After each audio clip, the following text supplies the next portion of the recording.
Yes, guys, you know what time it is. It's your boy David at the Irish Hotspur, Ireland's #1 Spurs fan, bringing you Kane'S me with co-host Jack. We're joined by channel legend Philip Brady and Shane from Paxton Road TV. An absolute fantastic panel here tonight. Jacko, my man, how are you? Keeping well, David. I actually had a glorious lunch earlier with, a fellow member of the Harris Army, just kind of had a bit of a productive kind of day, and now maybe joined by, an awesome panel for Kane'S me. And I will say it's not a lot of easy questions this time, as per usual. No, look, I can't wait to get into it. Philip, my man, how are things? Oh, he's frozen. Oh, looks like he's frozen. I think Philip's frozen. Back in a second. It's a serious face he's got on there, Philip. Serious face. Oh, yeah, he's back. Yeah. How are you, Philip? I thought I was gone there. That was the quickest appearance ever there, about 2 seconds. Yeah, fine. Yeah, absolutely. Enjoying the break without Spurs playing for a few days. Get the He's enjoying it. It means we can just keep riding that high, isn't that right, Philip? That's it. Keep it going. Shane, my man, how are you? Good, thank you, David. As always, a pleasure to be on the show with you and Jack and Philip as well. So yeah, looking forward to this. Yeah, let's do this. We can be relaxed because there's no games at the weekend, so it's not, you know what I mean? It's cold. It's lovely. Great. Yeah, there's nothing coming up to ruin our mood, that's for sure. I'm absolutely. Do you know what? The international break couldn't have come at a perfect time because it just gives me 2 weeks of a good mood. Yeah. Let's see what Harris Army we have in the building. We have Tottenham Tantrum says best time of the week, guys. Kane, not the only problem at the club. There are many big egos on the dressing room. Dele, for one, Kane will come good. Give him time. Andrew's in the building says, an unpopular opinion. Can we convince the Saudis to buy Spurs instead of Newcastle? I hate the oil money ruining football. I'm thinking which is the lesser evil. Absolute fair point. I think a lot of people are getting to that stage, my man. Yeah. The regular says, big up you guys. And Andrew, I wouldn't mind it as long as we don't turn into Man City. We have Neil Shafton in the house. He says, I don't know what that's about. Keep moving. Mr. Edwardson says Brian Hill is coming on for Spain as he types this. Big yourself up, my man. Big yourself up. Mr. House is here. Big yourself up. We've got Derek Hutchinson in the building. Says good evening, David and Jack. Big up, Derek. I hope things are well, my man. Shmoo Van Spurs is in. Don't forget to subscribe to the Irish Hotspur and smash a like on the video for your two favourite lads. All things Tottenham Hotspur. Big up, Shmoo. Absolutely love that, my man. Zanuska Ramshunder's in the building. Big up, Zanuska. Hope things are well. Says good evening, all. Hope you're all doing well. Come on, you Spurs. Come on, you Harris Army. Come on, you Flat Cap Army. D-Check Spain says we need the left-footed centre-back that plays for Rennes. Naif, a guard. He's so good. Jack, this is your area of expertise. I'm not aware of him yet, David, but, just add him to the list. Add him to the list of the oncoming scout reports. I think Julian Alvarez or Julian Alvarez is the next one. The River Plate winger that a lot of people seem to really like. I think he's more of a striker, actually. So that's going to be the next one. But then there have been plenty of others for people to catch up on. But definitely, David, we'll keep an eye out. No, 100%. Ricky V, THFC, evening all. Big yourself up. Anthony Gray says Kane needs to carry on playing. Maybe a combination of his usual slow start and the summer business on his mind. But I'm sure he's committed and he'll start scoring soon. I have no doubts whatsoever, believe me. And Derek Hutchinson said Philip Brady is a legend. David's in the building, says good to see you boys on the panel. Looks like the South American players may not be able to make the trip to Newcastle. Let's hope Sonny and Kane come back healthy. Harris Army, Philip Army, leave you out. Big up, David. Absolute legend. Paro Miguel Escobardo's in the house. Good evening, guys. Come on, you Harris Army. Come on, you Flat Cap Army. Big yourself up, my man. MA says Kane has to step up if he wants to play for another club. He'll be dropped if he continues in this fashion. Kane's undroppable, my man. He's undroppable. Chris says, evening panel, big yourself up. Chris Toxic Headshot is in, says, big up, guys. Neil Shafton says, sorry, no more politics. No, big up, big yourself up, my man, big yourself up. Emily Dunn's in the building, says, don't forget to like and subscribe, lads. Big yourself up, Emily. And light work with the super chat says, is Winks set to leave on loan in January? I honestly, I sincerely hope so. It's actually been relieving not have to worry about him the last few weeks, to be honest with you. I'm glad everyone sees through that guy. Big up light work. Really appreciate the super chat, my There'll man. be a question on it, so don't you worry, light work. There certainly will be a question on it. But honestly, David, should we just get this thing started, maybe? Yeah, everyone, just make sure you smash that like button. Make sure you smash that subscribe button if you're new. The big push for 5K is on. And look, why not help support us with a super chat too, guys? It is a great way to support any YouTuber, guys. Any YouTuber, it's badly needed. Trust me. So big yourselves up. But look, Jack, let's take it away, my man. Start digging out the questions. Let's start digging out these questions. And Shane, you're in the hot seat tonight. We're going to be giving it to you nice and early, and you're going to lead us off here. And it is have to do with Skippy. We probably noticed that, maybe apart from that Crystal Palace match, every single match that Skippy has started, Shane. In fact, we have actually won those matches. Does this really mean that Skippy is practically essential to you, maybe for grabbing all 3 points? And does this then mean that we have to figure out a way to sort of game manage the sort of dependency on such a young player? I mean, what are your thoughts on this? Do we need Skippy practically at this rate to win any match? I would say, if I was at the honest answer should be no, because I think it all depends on the formation that's played. So, for instance, you could possibly look at the Aston Villa game as being our best performance so far this season, I would say. Probably bar the Manchester City game, which was a little bit of a different game in terms of possession. Because of the formation change, it was more reverted back to the 4-2-3-1. Having that double pivot with Højbjerg and Skipp there works really well. Skipp is a real good player, he's a real good youngster. He's got that, that calmness about him. Right. I think going forward, I think he's got to be in that first 11 alongside Højbjerg. I think it's got to be. But again, has it been the fact that the formation change has made him that player, or is it just that his influence within the team? Whichever one it is, Skipp looks like he should be one of the first names on the team sheet for me, and I hope going forward he is. Is he crucial to Spurs going forward? Yes, I think so. But we should be able to, depending on the opposition, be able to not have to play Skipp and play somebody else. It's just not Winks. We could maybe put somebody, I don't know, even a Lo Celso next to him potentially as a double pivot. But yeah, Skipp's certainly a player that I like the look of, and going forward, at 20 years old, future captain, 100%. Like to hear that. Maybe just a follow-up, Shane. Do you feel like it's just because he's maybe doing some of that unselfish work that, was practically needed in that midfield, maybe doing kind of the dirty work of not a lot of other players really probably fancied? 100%. We saw from the Arsenal game, whatever the tactics were that Nuno set out to play against them, and we've seen from the Jamie Carragher analysis of it, it was shocking. Right. I think players, even though they get told to do a certain job, they should be able to take responsibility on the pitch for themselves. If you're playing so high with our midfielders and leaving just one player back, all it takes is a little bit of communication. I think that someone like Skipp would probably recognize situations and maybe adapt to them. That's what you want. You want players to take responsibility. That's all I ask from any player. Yeah, you've got a setup. You've got tactics. But if you're seeing that you're getting turned over in midfield, take responsibility. Ask for forgiveness later. There it is. Fantastic answer. Philip, the question to you now, maybe I feel like Shane had a lot of good talking points there, but do you feel like maybe Skippy is practically essential to any 3 points, that we're looking for? Or do you feel like maybe there's a way to game manage and, choose which games, and maybe even which, midfield setup so we don't, just continue to use this guy every match like we did Højbjerg last season? Well, I think the best bit of forward planning Spurs did in a long time was letting him go to Norwich last season, where he played almost every game and was man of the match in a lot of them. He learned an awful lot during that season. He learned an awful lot to be disciplined, to take responsibility, to watch, to anticipate. His anticipation is brilliant. And he's come back to Spurs this season. I was saying the whole thing last season, Skipp is going to be a first teamer this year. And they've been proved right so far. I think, put it like this, I would play him when he's fit. If he's not, play him as much as you can. Don't burn him out, but don't play him in the cup games. Keep him for the Premiership matches, because the guy's awareness is. The central defensive midfielding partnership with Højbjerg has got the ability. It's going to be one of the best in the Premiership, because you've got two players that know what they're at.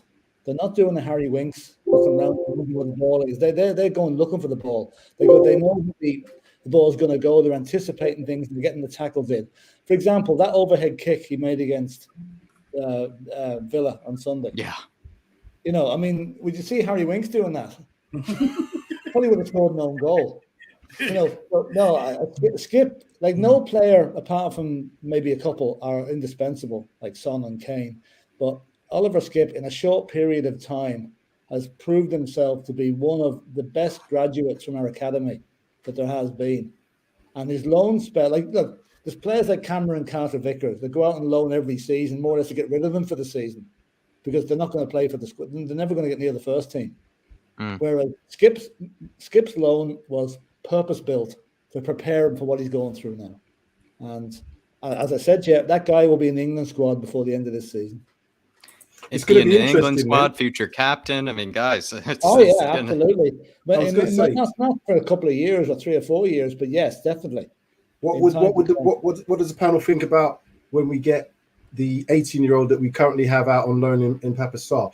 You know, is he the player that might come in and maybe disrupt that, or at least have competition? I think it's good to have that player as competition. So yeah, it's going to be interesting come next season when he comes into Spurs, how then that goes forward. It can only be good, because I think players of that age, 18, 19, 20, you shouldn't rely on them so heavily that they're always going to be first team players and you play them every match. I know we've got a lot of youngsters in the game who are at the very top level and are playing regularly, but to have a reliance on them is very difficult, because all it takes is a little bit of loss of form, you know, a little bit of loss of confidence, an injury that niggles. You know, it's a very fine line for a youngster to have that ability to keep going and be relied on and have the pressure and be at a club like Spurs, you know. So we've got to be mindful of those things. Just to add to that, sorry, go on, Philip. No, I was going to say, Papa Sarr coming in next season, if the two of them play the same position, that can only be good for the team. Exactly. Competition, as you said, Shane, competition is going to be there. And plus the fact, it means we won't have to play each one of them in every match. We'll be able to mix and match them and, you know, give them a rest whenever they felt it's needed. And from what I can see, this guy that's coming in, he is something else, this Sarr guy. Different level. He's really is a different level. Baller, you know? Absolutely. So we've done a great bit of business there. Really have. Yeah. David, you were going to say something maybe on the Sarr Skippy kind of situation. I think that's a great point brought up by Shane. And in fact, my quick answer to that would just be, this isn't by any means a slight to Skippy. It just seems like with Papa Matasar, that guy just has just a ridiculous ceiling. I don't even know if that guy has a ceiling. It's that high up there, you know, and maybe just with Skippy, he's just going to be continuing to do more or less maybe the role that, like I said before, is a very unselfish kind of role in the squad, you know, and will be kind of that leader, that hard man midfielder, where I feel like Papa Matasar is just going to be a world-class midfielder by the looks of it. Just your all type kind of center mid that can practically do everything. And maybe you can't really say that with Skippy, but I think that is by no means a slight or any sort of, negative towards Skippy. It's just Papa Matasar. He looks that good. Yeah, no, and I was just going to say, look, you know, it means for the likes of cup games, whether we're in the Europa League or whatever next year, it means that we have players that we can actually rely on and that we're developing rather than playing misfits just to give them game time. And then going into the games with no optimism whatsoever because certain players are playing.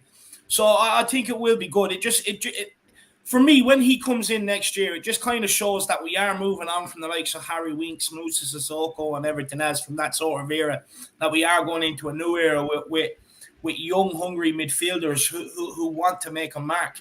You know what I mean? We're not relying on players that are just too comfortable here, that you know are not putting in the effort, that think they're too good to be playing in these games. At least we have youngsters who will go out there and play their heart out and show why they deserve to be in the first 11, rather than players walking out against Pacos going, I shouldn't be here.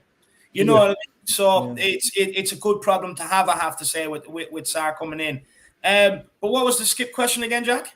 Basically, do you feel like he's absolutely essential to any 3 points in the Premier League, Dave? And how do we even game manage him if that's the case?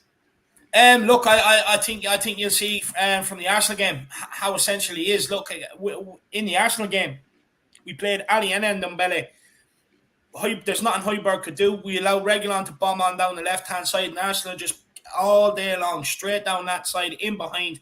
Højbjerg was left exposed. There's nothing he could do with two guys running at him, three guys running at him. So for me, and when you look at games gone by that Skipp has played, he just brings that tenacity, that aggressiveness to the team. But the thing is, it's not like, let's be honest, right? Skipp, the reason why Skipp is in there at the minute is purely because of his desire, his work rate, and he's wanting to be better, and he's putting in the effort. Whereas we've been too used to seeing midfielders at Tottenham over the last couple of years, not really giving a flying fuck, to be honest with you, not giving a shit, just strolling around. If they make the pass, they make the pass. You know what I mean? And they couldn't really care less because they're being too comfortable with Skipp. Like, if we had better midfielders, you could have Skipp on the bench, dip him in, dip him out, play him in the Europa Conference League, play him in the cup games, and develop him that way. But because we don't have the players, purely he's in there because of his desire to play for Tottenham Hotspur and his willingness to run about and do everything for the cause, for the 3 points. And unfortunately, that's where we are at the minute. And you have to play players like Skipp. But since he's come in, he's the burden that's been put on his shoulders, he's dealt with. You know what I mean? He came in, he was phenomenal in the first few games. Then over the last couple of weeks, people were questioning the kid. Oh, well, is Skipp really that good? Or he's just another Harry Winks? But you have to understand what the guy's being asked to do. He's being asked to sit in front of that back four and protect it. And any ball that comes into midfield, get up their arse and turn it over. And that's what I love about him. He's proactive, not reactive. He's proactive. He gets about. He can see things already happening. And he gets in there and turns over the ball. I think he's been absolutely excellent. I think he is crucial, to us getting 3 points. Because as we've seen, you can put in Dele Alli. That guy's finished at Tottenham. Ndombele. But then, David, like, if that's the case, right, how do we game manage that? Because, it might be a situation of the Højbjerg where you're practically even running him, into the ground, towards maybe the end of the season if we rely on him that much. What I would say is how you game manage it is I'll be honest with you, bring up some of the guys from the under-23s. They're absolutely flying. They're crying out for game time. You have Alfie Devine. You have McCandy. You have all players like that to come up. They're absolutely crying out for game time. So in the likes of cup games, give them guys a game and have Skipp on the bench. And if you need him, bring him on into the midfield rather than start him. That's what I would be doing if I was managing the game time, because right now you have to treat him like he's a key player in your starting 11. It's that simple. So you have to rest him where possible. He's our N'Golo Kante. Really. Yeah, perfect. That's a great comparison. I know he plays for Chelsea, but I love that guy. I think he's a brilliant player. He is just so good. And if we can make Skipp and maybe Papa Sarr to be playing at the same level that he's playing at next season, we're going to have some team. I think that's a good comparison because of the unselfishness. Yeah, Shane. If you think about the players that you've got with an 18-year-old, a 20-year-old, and Højbjerg is 25, that's an 8 to 10 year midfield right there. If those players are to stay fit and to stay at Spurs, if you can get a midfield, because the most important positions in football probably are the goalkeeper, I would say one, and the centre forward who's going to put the goals in the back of the net. But if you've got a solid base as a midfield and you can rely on that to be consistent, as we always say, consistency is a key to winning football, in my opinion. If you've got a settled back line, you've got a settled midfield that can play and play well together, you're looking at an 8 to 10 year reign if 18-year-old can play. And the fact that we're talking about this pressure thing, if you look at the likes of someone like Jude Bellingham, at talent level, at 17, coming into an England setup, and 18 now, just about 18, that might seem like he's a kid still, and he is, but he would never been known if he could actually achieve until he went away to Dortmund and actually had to prove himself. So we shouldn't take that away from Skipp. He's proved himself. The other thing that we've got with Skipp is he's a graduate as well. So he's going to have that desire. He wants to prove himself. He wants to play for Spurs. Wants that responsibility. That responsibility is going to be placed on him, and he looks like he wants to take it on board. Wow, that's a great comparison, actually. We wouldn't have known that Jude Bellingham could handle that responsibility unless he made that move to Dortmund. You're exactly right. That's a great answer from Skippy there. Just as well on like the game management sort of thing. Look, you know me, I'm always of the opinion, if you're good enough, you're old enough. After that, just let them be. There's no need to game management. Just let them be. They're young footballers. They have the energy. They have the legs. So there's not really a need to sort of game manage them as such, I would say. But we have the super chat here from Gaguma, Jack. Yeah, the Gaguma here, and good to see you, Gaguma, as well. She says, love Skipp. Skills, aggressive, and a workhorse. I would just say, in terms of his skills and maybe his, I feel like he's actually an underrated ball carrier. I feel like he could probably improve sometimes a bit of the passing. Kind of, sometimes he kind of has a stray pass here and there, Skippy. But of course, I think he'll only improve on that aspect. But I think his ability to carry the ball out of the midfield is actually quite impressive, because he sometimes splits right through the middle in a very, very impressive way. I would say he's very, very aggressive, as we know, and he's a complete workhorse as well. Maybe, like Philip was saying, is someone a bit similar to N'Golo Kante in that very, very unselfish kind of a workhorse, like attitude. So I completely agree. Big up Gaguma. The other thing I would add to that list of things that she put in there in the list, I'd add his awareness, because midfielders, and this is one of the things which I always look for in a midfielder, someone like Harry Winks doesn't do it enough. What I mean, he doesn't receive on the half turn, doesn't check his shoulder. One of the things that I'm coaching is check his shoulder. Before you receive the ball, have you had a look? The best players in the world in that midfield area have already had a look. If you watch Paul Scholes back in the day, he was always scanning, was always checking. So when he receives a ball, he knows where that is. He knows what the picture is already. If you watch Skipp, that's a lot of what he does. He gets himself into good areas of the pitches. He's already checked. So even if he gets challenged or he's put under pressure, he's already thought about that move ahead. And he's already decided, right, I'm going to play it there, or I'll just do a little bit of a turnout and pass the ball. So he's got some real game intelligence. It's fantastic. It is fantastic. Absolutely. It is fantastic. Yeah. And, I think David just might have a bit of a computer freeze, so I'm pretty sure he'll be right back. Faz Radfire here is saying, your view on missing our 4 Latin American players. This seems like a bit of news to me, because I feel like earlier today I was finding out that they got some sort of special kind of agreement with being able to come home either early, or they can actually, quarantine a Hotspur way. So I was told as well. So I'm actually a bit confused on this, where I think, unless I'm mistaken, Faz, I believe it's a much better situation than it was last time. And that actually means that if they quarantine correctly, and if, they obviously pass all the tests, then they will be able to play for Newcastle. But maybe there have been some news in the last few hours that I've missed.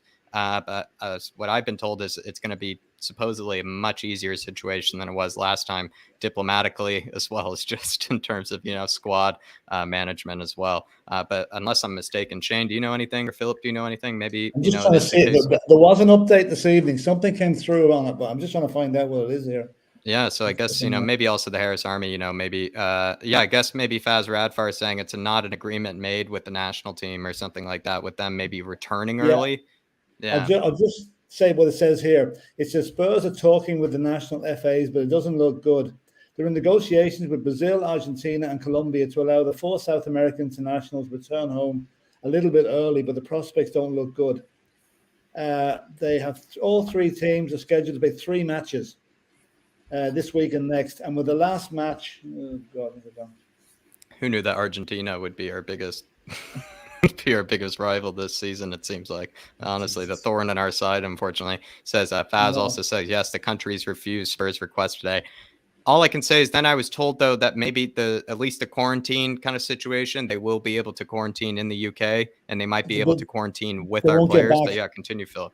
They won't get back until Friday or Saturday morning at the earliest next week, which means they're trying to work out a deal with all 3 FAs that will allow them to return after the second match, giving them ample time to complete their quarantine at Hotspur Way. But some journalists tweeted this morning, despite negotiations, it doesn't look like the Argentinian, Brazilian, and Colombian FA are going to agree to the request. They want them for the 3 matches. So once again, Spurs get shafted by the international break. Again, I'll be honest with you, they are really makes me angry. They're taking the piss out of us now at this stage. Honestly, just tell them they're not going anywhere. And if they go, they probably told them. They probably said they can go. And we'll let them back early. Then once they have them now, no, you can't have them back. Yeah, and the only one that's vaccinated as well is Romero, which has become a big thing, as a lot of players are don't want to be vaccinated, which just makes the situation even more complicated as well. They're taking the piss out of us, though, at the end of the day. Like, this can't keep continuing every international break. It cannot be allowed to continue every international break. At this rate, they need wages deducted, in my opinion. Like, if they're going to miss it all, then if they're going to miss a match, then that is actually what they're being paid to do. I think they're allowed to go with their national teams. They reserve the right to go with their national teams, like every player. But when it reaches this situation, I think then they can have wages deducted, or they can have penalties, or whatever it may be. Personally, there's usually only 2 matches each international break. How come they're squeezing in 3 this time? It's the same length. They want to get these it's revenue in it. It's money. It's additional games. It's like I don't understand. We're just coming out of a pandemic, still in it probably, and they're doing more internationals and they're trying to do a bit of catch up. But there are some games that are friendlies that don't make any sense. I don't understand why we have to play so many. I get the national thing. If you get called up for your national team, fantastic. But the world's a bit different now. You know, there's some real complications with going away. So I don't understand how that can happen. That's crazy. I mean, we're the biggest losers. We have 4 players or 3 players involved in it now. Is it 4? Yeah. 3 or 4. Yeah. Seems like a problem that we'll just have to think about tomorrow, guys, and maybe have to solve it tomorrow. Yeah. But that is really unfortunate news. And thank you, Faz Radfar, as well, for updating me on that. I swear, we were looking at as if it was going to be the exact opposite scenario, where it's actually going to be a bit of a decent, scenario for us in getting them back. But now it just seems to be the opposite. But we are going to move on, gentlemen, to maybe a bit of the question of the evening. This has certainly been one where it feels like, they're really Spurs fans are very, very divided on this, on who we play behind the striker, who we play as a number 10. And it just seems like some fans are in the Gio camp, some fans are in the Dele camp, some fans are in the Tanguy camp, and this question basically is, which camp do you find yourself in? Maybe you even find yourself in a different sort of player, or you don't really have any preference to any of them. But basically the question here is, which camp do you find yourself in? Give your pros for that camp and then give your cons for the others. Simply put, why is it that maybe the other players don't deserve to be playing in the number 10 behind the striker? And why do you think yours does? Shane, if it's all right with you, I can start with you. Yeah, you can do. Okay, so I'm going to go through each of them players one by one. Again, it does depend on your system you're playing.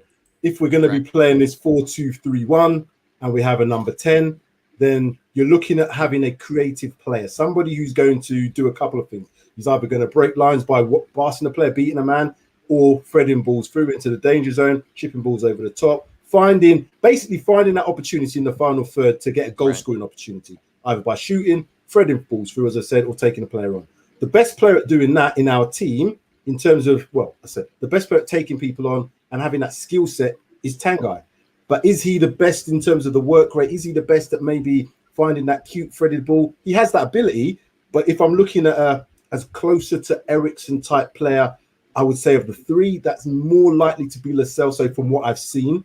I also like the fact that Lo Celso has got that bit more of an aggression about him. So again, he's not afraid to put his foot in. His injury record isn't the best at the moment, but if he could be fit 100%, he would be the one that's closest to him. Dele Alli for me is, I still don't know what type of player he is. He's a hybrid forward type player. He's not a traditional number 10. He kind of operates in this 4-4-1-1 type scenario. He's just off the striker. And the reason he worked so well back in 16-17 and 17-18 is because we had Eriksen. Eriksen played off that right-hand side, as I've mentioned before, came in and was able to find Dele with his runs.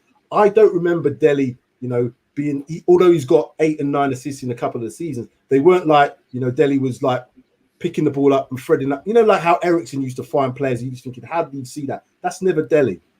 So he's a different type of player. I think we need a creative player, and Tanguy is the most talented of all them players I'm talking about, but I don't think is his heart at Spurs? Possibly not. Yeah. Is he going to give you that real work rate? Is he going to be reliable every single game? I don't think he is. Is he the most talented? Yes, he is. But I want to see that creative genius. I want to see someone who can throw that tackle in, pick the ball up, thread that ball through, have a shot from outside the box, beat a man and then shoot. That thing is Lo Celso, if he could be at the level he's played. And I know we played Enes Moore and he looked, everybody's like wowing about him, but he's got to see it against the likes of, Aston Villas or Man United's or Liverpool's. That's when I want to see it. But yeah, if I'm going to choose one to play in that position, it's a toss-up between Tanguy and Lo Celso. But if Lo Celso was to get to the ability that I think he can, it would be him for me. Professional answer. Unfortunately, I can't get to the others, right away with this because Dermot honestly giving a great midfield comment here, maybe talking about also what Shane was saying, building a strong base of midfielders can actually be this key to success. And Dermot Tottenham Tantrum here is saying any successful Spurs side had someone in the midfield like Dave Mackay, Graham Roberts, players who will put their foot in. Skipp has been brilliant. Come on, you Harris Army. I think this is exactly what maybe it was being nailed home earlier, where, you know, it's actually maybe you want that solidified back four, the one that you can build an entire season on. And to the same thing, maybe what Shane was saying, we potentially have a midfield here that could be 10 years, you know, that, you know, in the making, that, you know, just can be strong and continue to develop and know each other and be practically almost like how Liverpool have had a front three that they've had forever. Now for us, it could be a midfield that we might have forever, and it could be the absolute key to success. I mean, Philip, you know, I think I want you to answer this in terms of Dave Mackay and Graham Roberts. Is that potentially what we could be building here? Hopefully. Dave Mackay, I would probably say, well, those two guys, sorry, Dave Mackay and Graham Roberts, in the last 50, 60 years will be my two hard men in the midfield. Right. Their motto was, they shall not pass. Is a Højbjerg Skippy comparable to that? Well, no, in all fairness, I don't think anybody's comparable to Dave Mackay. I mean, you know, the guy was a rock. Graham Roberts was the same. Like, they've got the potential to do it. They definitely have. But I mean, if you got past Dave Mackay in Spurs midfield, you had a bruise on your leg about 3 seconds later. He was a fierce tackler. You know, and so was Graham Roberts. Those guys would have died for the shirt. I think Oliver Skipp will get there. He will be that type of player. Højbjerg is a bit ahead of him, and give them a season playing together, maybe a little an addition with Papasar next season. Then we maybe start talking about how good these guys are in comparison to Roberts. Not just yet. It's not really fair on Roberts and Mackay because they've done the business. They have won trophies galore for Spurs.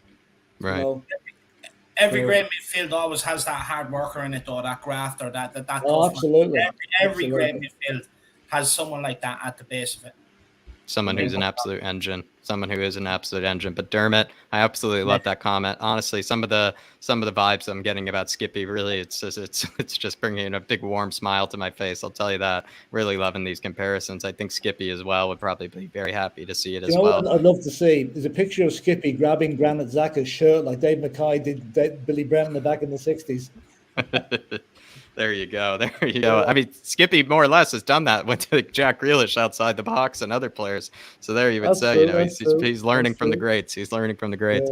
Kuva99, the comedian of the Harris Army, saying Dele is the answer, is like standing in the glowing ruins of Chernobyl and saying that someone just needs to sling the vacuum cleaner around. Do you know what? I just want to add about that midfield. I think I've mentioned this before. We've kind of, over the years, last 5 to 10 years, we've now conditioned players to having, as a midfielder, you're a holding midfielder or you're an attacking midfielder.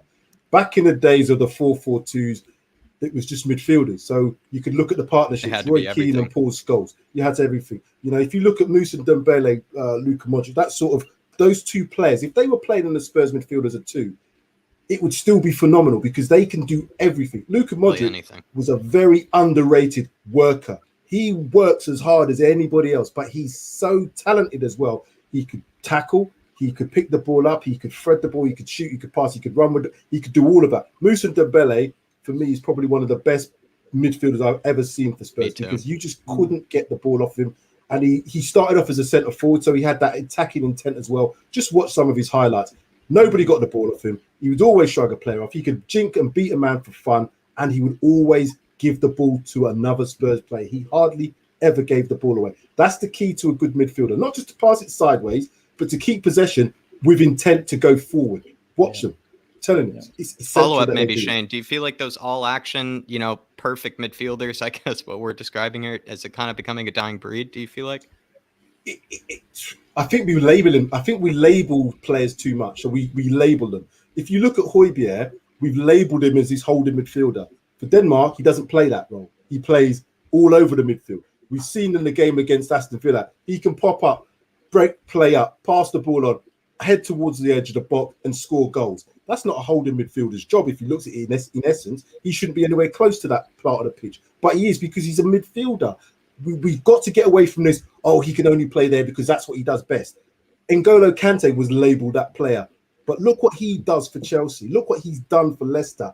He's everywhere. He's not a holding midfielder. He's just a very good footballer that plays in midfield. That's what we have. Very good players.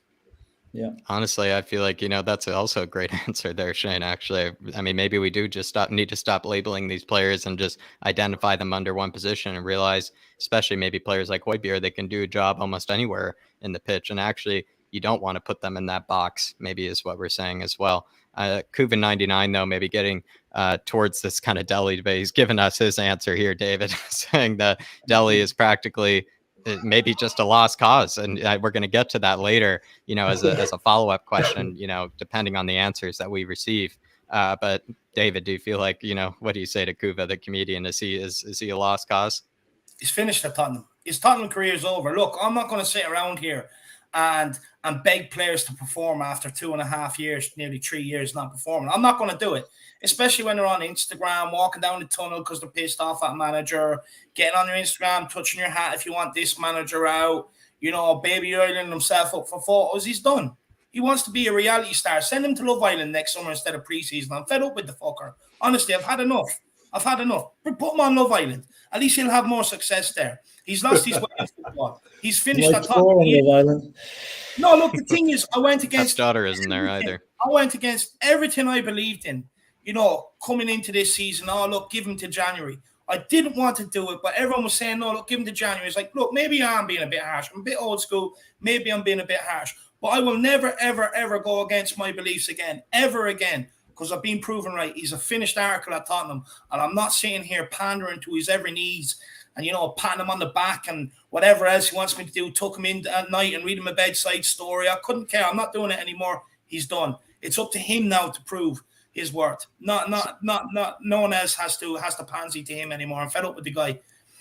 Legendary comment, though, Kuva. Legendary comment. Honestly, also great series, by the way, Chernobyl. Honestly, to see maybe Dele Alli there could have probably been in the cast. But Kaguma here saying, I like Gio. He has best chemistry with Son and Kane. There you go. There's Kaguma's answer. So it seems like, I think also Shane brought up a really good argument about Gio maybe being, to a degree, a bit more like similar to Eriksen than the rest of them. And that's kind of what we've been talking about so much these days, is we haven't replaced Eriksen. Is Gio the replacement to Eriksen? Who really knows? But he probably has the most similar attributes and, maybe style of play that maybe Eriksen did. So that's, I think, a really good shout out, Kaguma. I think that's a really good shout out. Spurs 72 saying, Jack and David, very informative panel, 100%. I was on the Tanguy train, but it derailed. Gio has to be the way forward for now as a number 10. I really, I'm not, I was on, I was the captain to a degree, maybe, of the Tanguy train, and more, I'm also getting derailed from it. But I do personally find Spurs 72, when maybe Tanguy gets compared to Dele Alli, it's like we think Tanguy's been at the club as long as Dele Alli. And that's kind of the part that I sometimes, last time Dele Alli, the last great season he had was in 27-18. If we realize that was actually, depending on how you want to do your math, 4 seasons or 5 seasons ago. That's just a long time ago, a very, very long time ago. And I think Tanguy, if I gave him 2 more seasons, would I think he would reach Dele Alli's numbers from back then? Potentially not, but do I think he could potentially be a better player or in a different way? Yes, I really do. But I'm also losing my patience with Tanguy. It'd be nice to see one of these players sort of reach those heights of Dele in the past. But I think sometimes, even in my personal opinion, the comparison that we sometimes do with Dele to these players is we are talking about a player whose last great season was at least 4 seasons ago. And then you want to go back further, 5 seasons, 6 seasons ago, which is just, for me, practically, David, I was just in the beginning of high school then, when you think about it that way. So it's actually quite shocking when you think about it that way. Yeah, look, Tanguy, I'm going to get onto in a minute. I'll let Shane in here. I'm going to get onto it. It's only a quick point. I think with Tanguy, the reason why he's getting so much airtime is because we're polarizing the fact that he cost, 54 million pounds, whatever it was. So we've given this player who's got the most talent in the world. He's got all the talent in the world, but he's also now been given this price tag. So we think, he's going to come in and just do everything. He looks like he's been unsettled for a number of years. He probably wanted to go. He's lost a couple of his best friends. Now, I know as a professional footballer, you shouldn't be crying over your best mates going up. I don't agree with that. But if he'd have cost 15 million, I don't think we'd be kicking up as much. We said, maybe give him a bit more time. It's the price tag. 54 million is a lot of money to play for a player and then not have him do bits and pieces every single week. However, he has got everything in his his armory to be able to do that, but he has to have the desire. So very underrated in a footballer. Desire, wanting to play. You know, Roy Keane speaks about that all the time. He's very old school. You shouldn't have to tell a player to be up for a game. No player should be told, oh, we need to be up for this. If you're not up for a football match, you shouldn't be playing football. Simple for me. Very simple. Yeah. See that list of 3 players you gave there? I would have only put 2 on it. Dele Alli doesn't deserve to be in that list.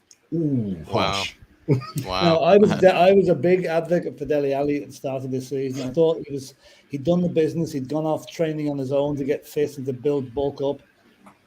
But no, I have to agree with what you're saying there, David. He's just not.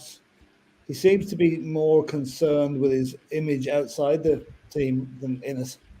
Yeah. You know, these social media stuff, his new girlfriend, his dog, his whatever else he's got going for himself.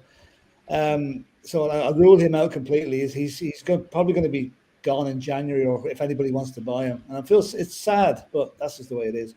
Maybe the new father-in-law, could, potentially, maybe have a nice, word in with the Man City owners. I don't think he wouldn't even make City reserves at the moment, never mind the first team. Hopefully, he gets Pep's daughters pregnant, and Guardiola sorts him out with a bit of bucks for the future. He sorts him out with a shotgun. That's what he do. No, David, what camp do you find yourself in? And if you are in any of those camps, why is it that your camp is a better one? And also, what are the cons of maybe the others? Look, mine could be a bit of a long one, to be honest with you. So I'll let Philip go first. Well, I mean, I would be I take Lo Celso. Ndombele good points. The guy has more skill in his little finger than some of the rest of the players have in their whole bodies. It's his application to the club, his dedication to the club that I find is not just there. He's lost his best mates, Aurier and Sissoko. But players get transferred out all the time. You don't throw your dummy out of the pram just because your best mate's gone. He should be knuckled down to it. No, this is a make or break season for him. And you've quietly got Lo Celso, who is spent a lot more time at Spurs than Ndombele. For me, it's got to be Lo Celso. That's going to be that number 10. That being said, I wouldn't be adverse to the thought of bringing in a number 10 in January if there's one available, which there probably won't be. But for the moment, I would go for Lo Celso. With Ndombele, hopefully pushing him hard. And if one's not doing the business, bring him off and bring the other one on. So the two of them might be able to, over the course of a match, do what we want them to do, is create goals for the likes of Son and Kane. But I think at the minute, Lo Celso has just got the nod. Great answer, actually. Maybe the key then, actually, the formula is just getting Gio and Tanguy to kind of compete with each other in that aspect. And I guess in also Philip's case, it's leave Dele out entirely and just have those two compete with each other for this position that we're talking about. I really like that answer. I think somebody made a good point, and it was on the comments. We've got a 20-year-old in Brian Hill who potentially could be a number 10. He's got all the attributes. He started, and again, players start off in wide areas. We think about players like Gareth Bale started off as a left back, then moved forward to a left-sided forward, then became just that player that just received the ball anywhere on the pitch and did anything. If we allow players to develop, and good coaches can develop players, if you see their skill set. Brian Hill's got a skill set to me that looks like he could play that number 10. Yeah. Whether or not he wants to is a never matter. If he wants to develop himself, he could be, but maybe a bit early for him, but he's not a natural midfielder, but he could definitely be coached into playing that role if he desires it. That's a good point. Like, he's 20, he's young, he's got a lot to learn. 20 years, yeah, exactly. And he can learn. I mean, give him a chance. Try him in that role in maybe one of the conference games. Just to see. I think more or less he drips in there anyway, so maybe he's kind of teaching himself how to play in the middle of the park. Taking the play from the middle instead of drifting out to the wings all the time, But well, let's see what happens there. Let's face it, if you've got Hill bedded in after this season and Papa Sarr coming next season, the future's looking pretty bright. There you go. Dermot wants Hill in that number 10 role. That's probably music to a lot of people's ears, especially David. And he's also saying, big up Shane, great panel. and also really big yourself up, Dermot. And honestly, as well, I would just say, Dermot, like always, really do appreciate you, brother. Really do appreciate you. But David, now maybe it's time for that long, winding answer here. Let's get ready for this one. Here comes the sermon. Right. So the 3 players, right? Honestly, let's start off. Sometimes I feel like, when I listen to all channels, my channel, everyone else's channel, that we're talking about kids. Honestly, we need to do this for Dele. We need to do that for Tanguy, this and that for Gio. I'm fed up with it. These are professional athletes paid over 100 grand a week to get out there and run their fucking asses off and play football. How many years between them have they all had to do that? Tanguy, 2 years. Lo Celso, 2 years. Dele Alli been missing for the last 3 years. Nearly a decade. 3 years to try and hit a bit of form. It's gone past confidence. It's gone past everything else at this stage. Let's start with Ndombele. The guy came to the club out of shape. Couldn't even get on the field under our manager that had the fittest squad I've ever seen at Tottenham Hotspur, Mauricio Pochettino. Jose Mourinho could barely get a tune out of the guy, right? And now Nuno he can't even last 45 minutes without standing there, bending over, gasping for air. Honestly, it's like he smokes 40 cigarettes a day. He runs and his arse comes across the camera 10 minutes after him. I'm fed up with it. People were saying to me, oh, look at this picture. He is fit. He's not fucking fit. He's not. This guy's on 200 grand a week and has been here for 2 years and cannot do the minimum required of an athlete, which is be dedicated to your craft and be fit. He cannot do that. He cries about his friends going. His friends were bad eggs in the dressing room. Sissoko and Aurier, 2 of them bad eggs in the dressing room. Honestly, it's not school. Your friends come and go in life. Get over it. You're a fucking man. He's had a child. I couldn't care less. People have children every day and can still continue to get on with life. And they live much harder lives than these guys. You go on to Lo Celso. He's been here. He's injury prone. Problem with him, like Ndombele, is consistency. You don't know what one's going to turn up. You don't know if Lo Celso's washing machine broke the night before. And, his mind is affected by it and he can't get out and play. You don't know whether Ndombele's Uber Eats didn't turn up the night before and he's affected by it and he can't play. I'm fed up with it. Gio Lo Celso, look, he has the ability just like Ndombele. But I'm not going to sit there and blow these guys off to get them onto the pitch to perform. I am not going to do it any longer. Lo Celso, since he's been here, all I keep hearing is he plays in this position, he plays in that position. I don't care. It's a football pitch with a football at the end of the day. Everything stays the same. You know how to play. You don't forget how to play football. Just get out there and do it. Dele Alli, honestly, just go off and do something else. Just please get out of my club at this stage. It's gone past the point. Like walking off the other day at halftime, when he knows the manager's under pressure, and we all know as fans, the players have got previous managers sacked, and this is why we're in the position where we are, because A, they won't do their jobs, B, they couldn't give a shit because they're on so much money they couldn't care what happens, and C, it's easier to get rid of the manager so that they can all stay there and keep their fantastic great wages, even though they've lost their heart, desire, and love to play for the club. So, look, for me, I'm actually at the point where why not give it to Gil? Give the guy a chance. Send out a statement to these stars, so-called stars. If you want to be here, you knuckle down and you buckle up and you get out there and produce your best football. It comes a point where some manager is going to have to come in here, find these bollocks and get rid of these guys. I don't care whether Levy's on you. You have to play these guys. At the end of the day, play the game of chess. Just go, what are you going to do, sack me? I'll just come out and tell everyone the reasons why you want me sacked. Because the fans are going to meltdown if it's because you want Dele Alli in the squad. You want Winks in and around the team and all this sort of crap. You know what I mean? Grab your cojones. At the end of the day, as a manager, your career is short. Now, the reason why we're with Nuno at this stage and we're not sitting here with someone better in charge is purely because they do not want to come and stake their reputation on a midfield of Ali, Gio and Ndombele. We're about 150, 200 million between them, and they can't even do the basics. The problem with all three of them is consistency. That's why Nuno was playing 4-3-3 at the start of the season. That's why Mourinho was playing defensive football, because these guys cannot get a hold of the ball and play. Can't be relied on. It's a massive problem. So for me, I'm at the point, you give it to Gil, you send out a statement to them. You send out a statement, look, Gil is capable. He's capable. Like Shane was saying, so many great players have started off out wide and they move into the middle. Gil is one of them players for me. He's a number 10 all day long. You put him into the middle of the pitch, he can open up with the way he touches the ball, drops his shoulder, his vision, the way he's direct, the runs he makes in behind. And if it's not coming, he comes back onside and tries to receive the ball. The pockets of space he drops into. He's too clever and he's too good of a footballer to play him out wide. He's not going to get in on the left-hand side where he wants to play because of Son. That's not going to happen. He's not going to break into the first team there. So his only other option is either right midfield or in that number 10 if we continue playing this 4-2-3-1. And for me, that's where he should be focusing, because if I was him, I would say, I'd be looking at Lo Celso, Ndombele and Dele Alli. I'd fancy my chances, you know. I'd be sitting there saying, I have a sniff here. Now, let's test the character of the kid. Let's put him in there.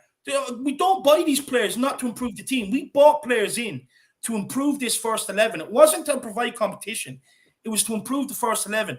Now, put them out there and let them play.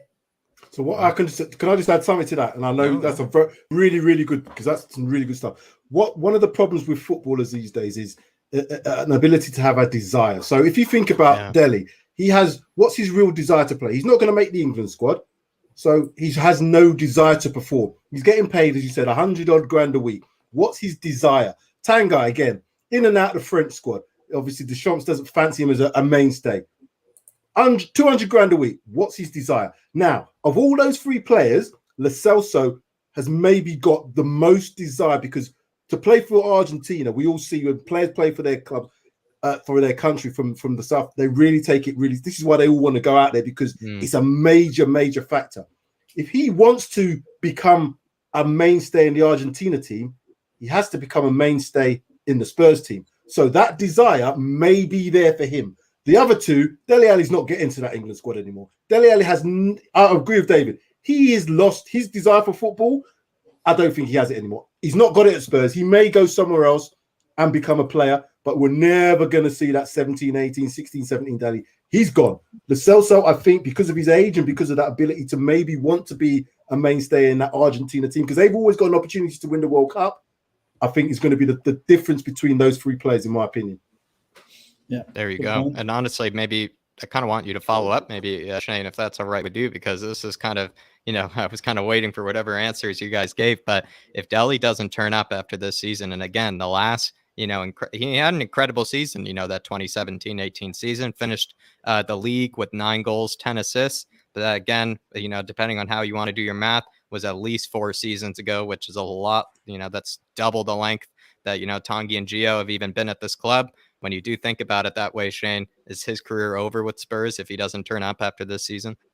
He's done, even if it does, in my opinion, because a player who hasn't turned up since 17, 18, if we realistically think about it, that's 3 years. If he's going to turn up for 1 season, are we then going to say, he's had a great season? Are we going to then wait another 3 years? So it's consistency. Unless he plays consistently well from now until the end of the season, and even if he does, that means he's got a sell value. So sell him. Sell him now whilst he's 25, get a good price of him if he proves himself, because I don't think we're going to see that player then take over this midfield for Spurs, because I don't know what he is. He has to reinvent himself. He has to decide, I am now a midfielder, or I am going to be a second striker, neither of which I think he's going to be the best at, because he's not playing at the levels he played before. So even if he was to up his game now, it might put him in the shop window for others to say, oh, we could potentially build a team around him.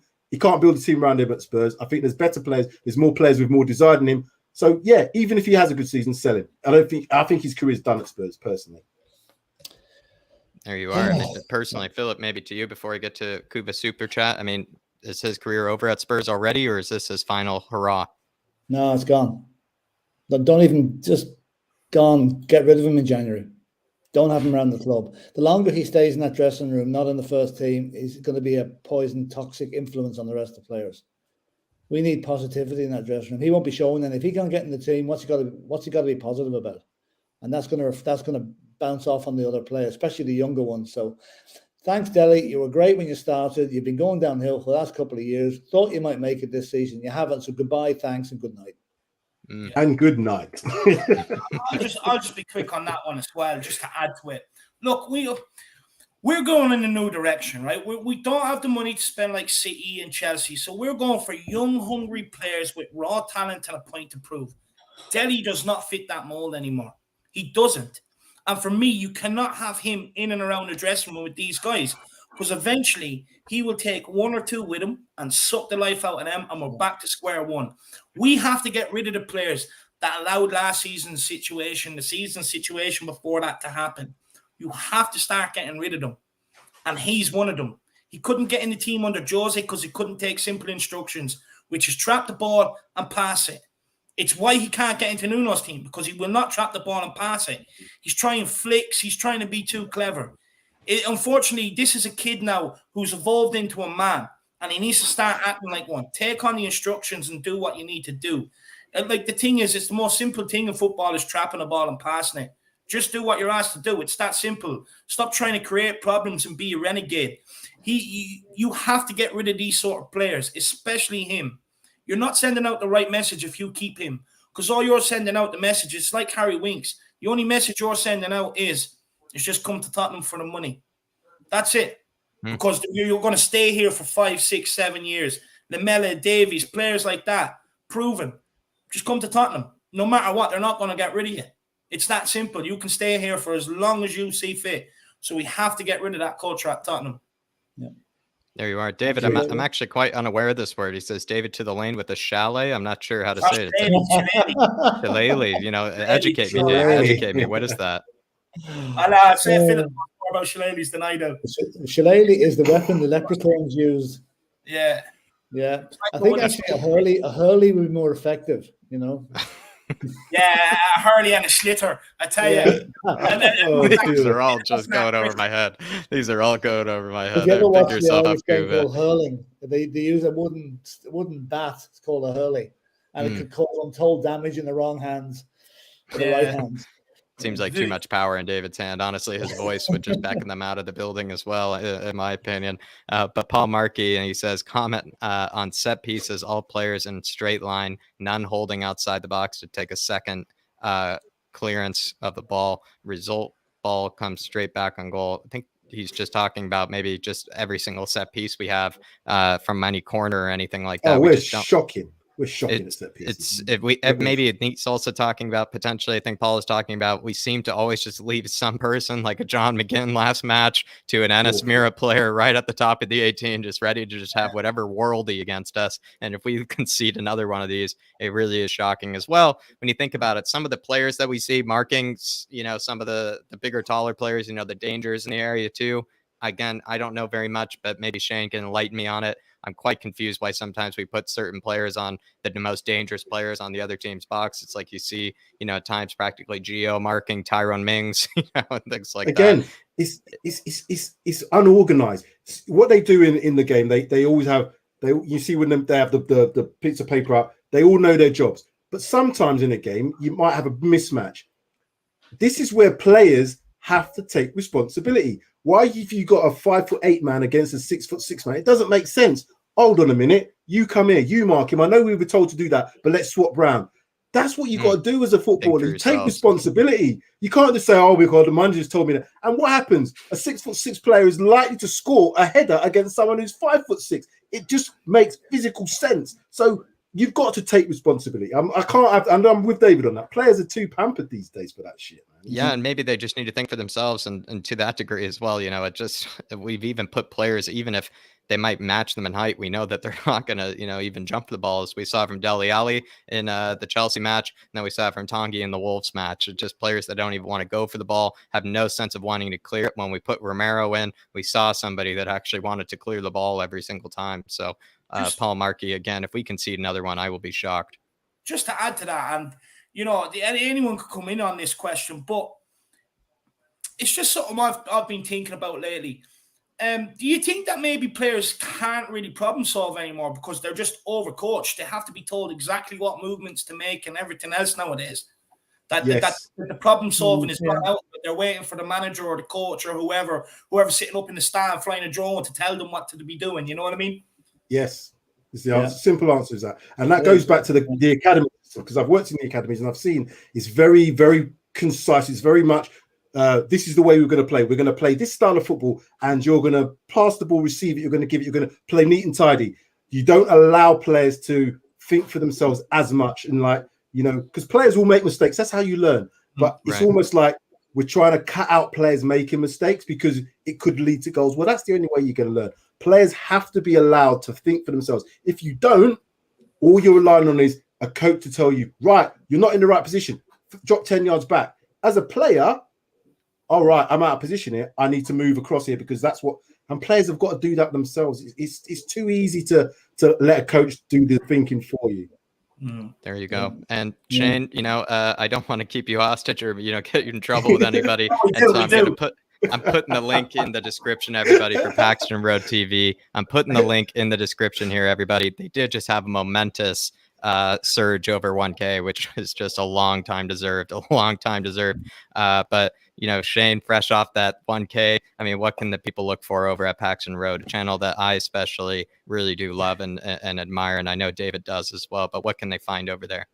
Oh, we enjoy football, and that's the main thing. We talk football, we have a laugh about football, but we're passionate Spurs fans, and it's about opinions. At the end of the day, we're not right. We're not saying we're right, but what we're saying is we can have a voice, and this is what fan channels are about. It's having a voice. So we give our voice, as you guys do on here, and it's fantastic to hear so many different opinions about some things. And you always learn. It's about learning for me. So when I speak with you, Jack, I speak with Dave, and Phil, it's about learning. Oh, I didn't realize that. I think about it in a different way. So Paxton Road, all we're about is giving fans content to enjoy. We hope you do. It's a bit of humor in there, but it's also information. People don't always look at the game in the same way, so we kind of try and bring a little different aspect towards how we see Spurs play. And it's not all about, oh, we lost the game, that's shit. It's about, well, why was that?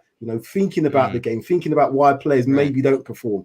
So yeah, it's enjoyable, and as you guys are, just carry on, just keep on doing it. So smash that like button. And also, everybody, check out that debate they had with about Dele Alli last night. Honestly, it was just the best. Exactly what he just said, a different group of opinions, and also the bravery of putting different opinions on the board as well. And it just makes for cracking debates, and it's also as well, really good lads that they always have on their panels as well. And I really do love Mike and Sid. It's just an all-star. It's always all-star over there. I really do enjoy every minute. So we're gonna have to get this trifecta on. So all three of you, we're gonna get you on definitely. 100%. 100%. But big yourself up, Shane. And again, hopefully we didn't make you too late for anything, but we appreciate you coming on this week. I would normally be staying on this till the death, but I gotta go today because I know how these shows are. I just want to do it, but I have to go. So apologies for that. But yeah, big up yourselves and make sure you smash a like on the Irish Hotspur channel. The best channel. What you said? The best in Ireland or the number one in Ireland? What do you say, David? Yeah, best. Go with it. the best Tottenham Spurs channel in Ireland. So yeah, that's what I'm going with. Nice one. So Philip, Jack, thank you very much for having me on. It's been a pleasure. Thank you, Shane. Big yourself. See you guys. Absolutely brilliant appearance for the hour. Come in, blaze the trail, and now he's off. And on that note, I shall go. See you later. Yeah. Big yourself. Good to have you, Shane. Big yourself up. Honestly, again, as well, we gave him all the hard questions, especially in the beginning, to Sam, to Shane. So, might as well maybe move on to maybe something a bit easier, guys. Maybe something actually. Yeah, Dan. Everybody smash the living crap out of that like button.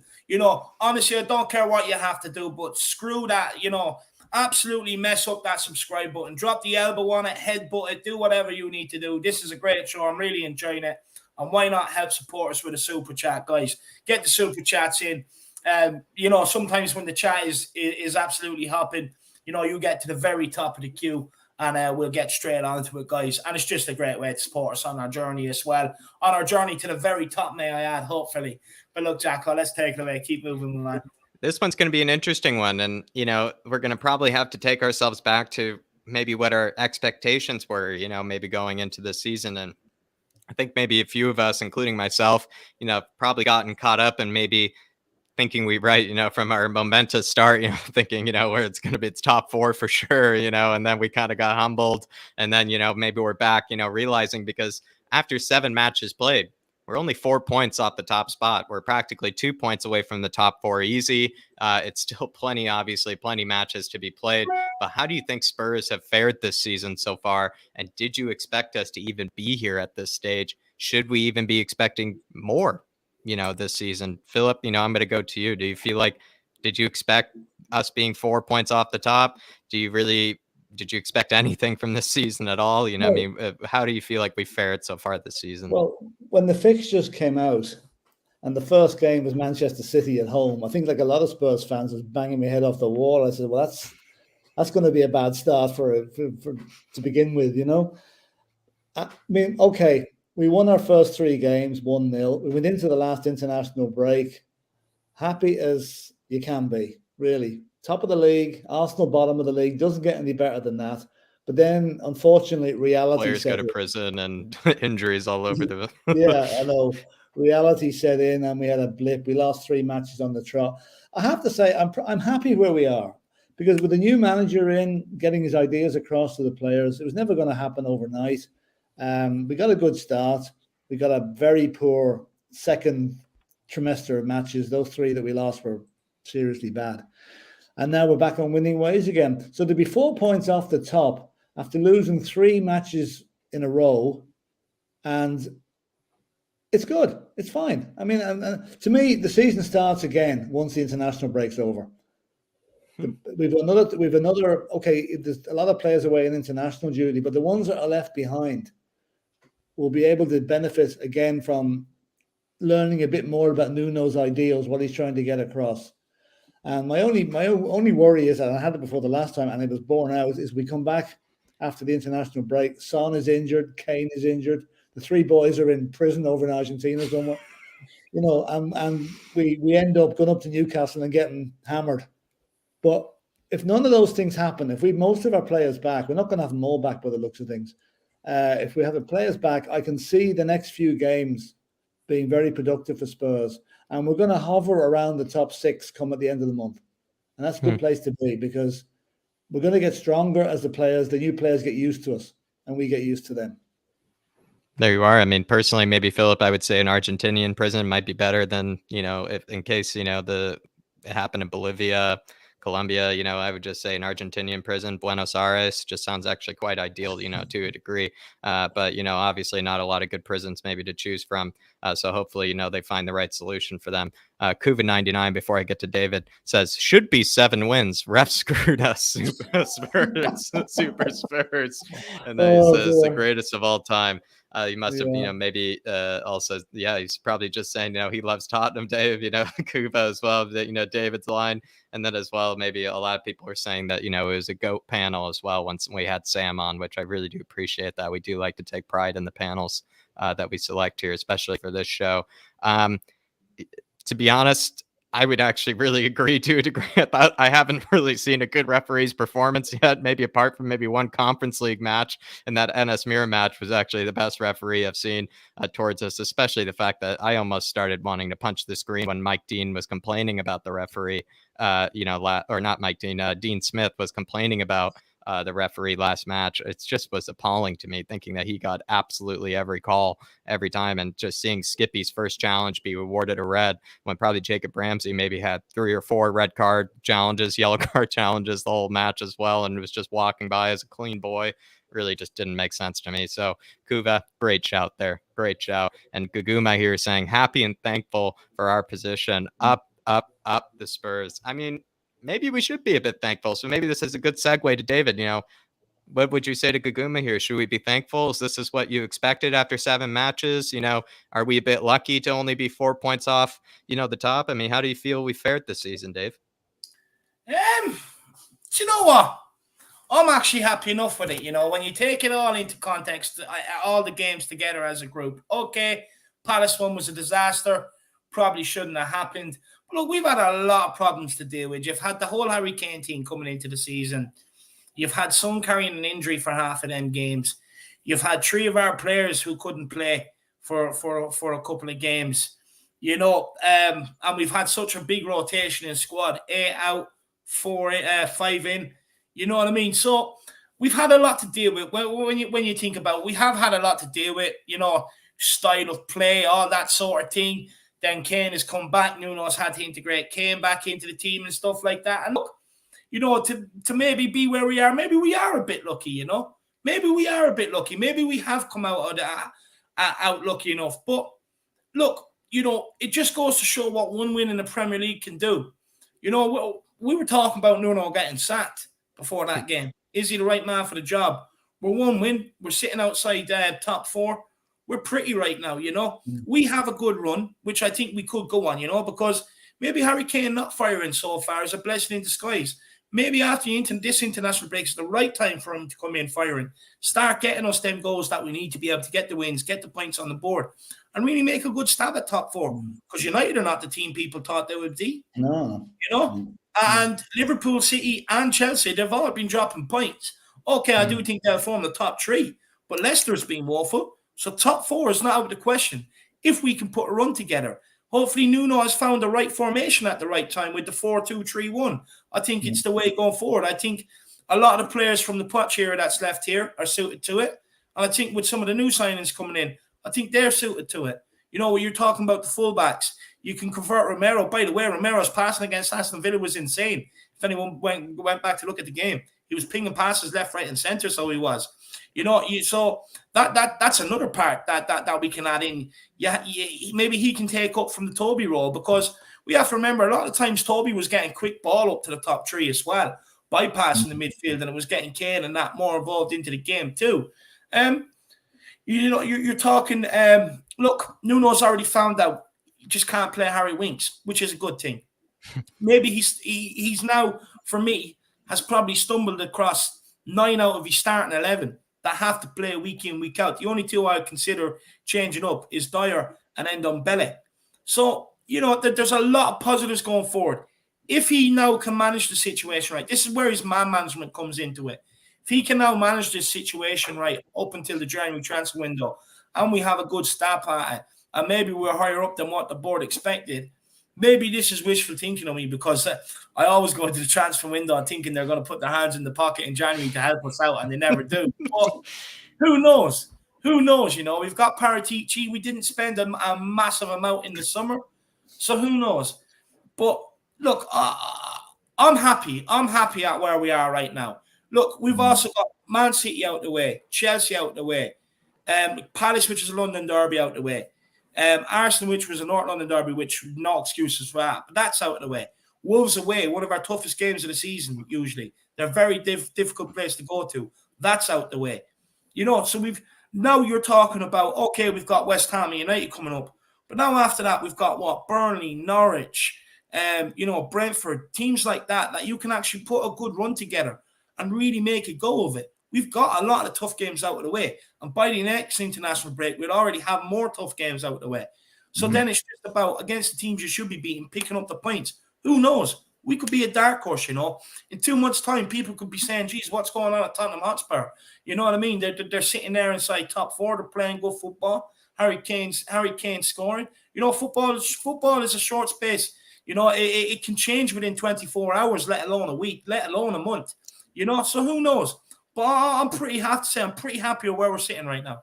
It's probably a good point to, yes, I was just going to say, Philip, and say whatever you're going to say. I was just going to say quickly. No, it's just probably one a good quick point. One. I mean, if we think back to 2013 when Poch took over, he lost 4 of his first 5 matches. And that's all I'm going to say.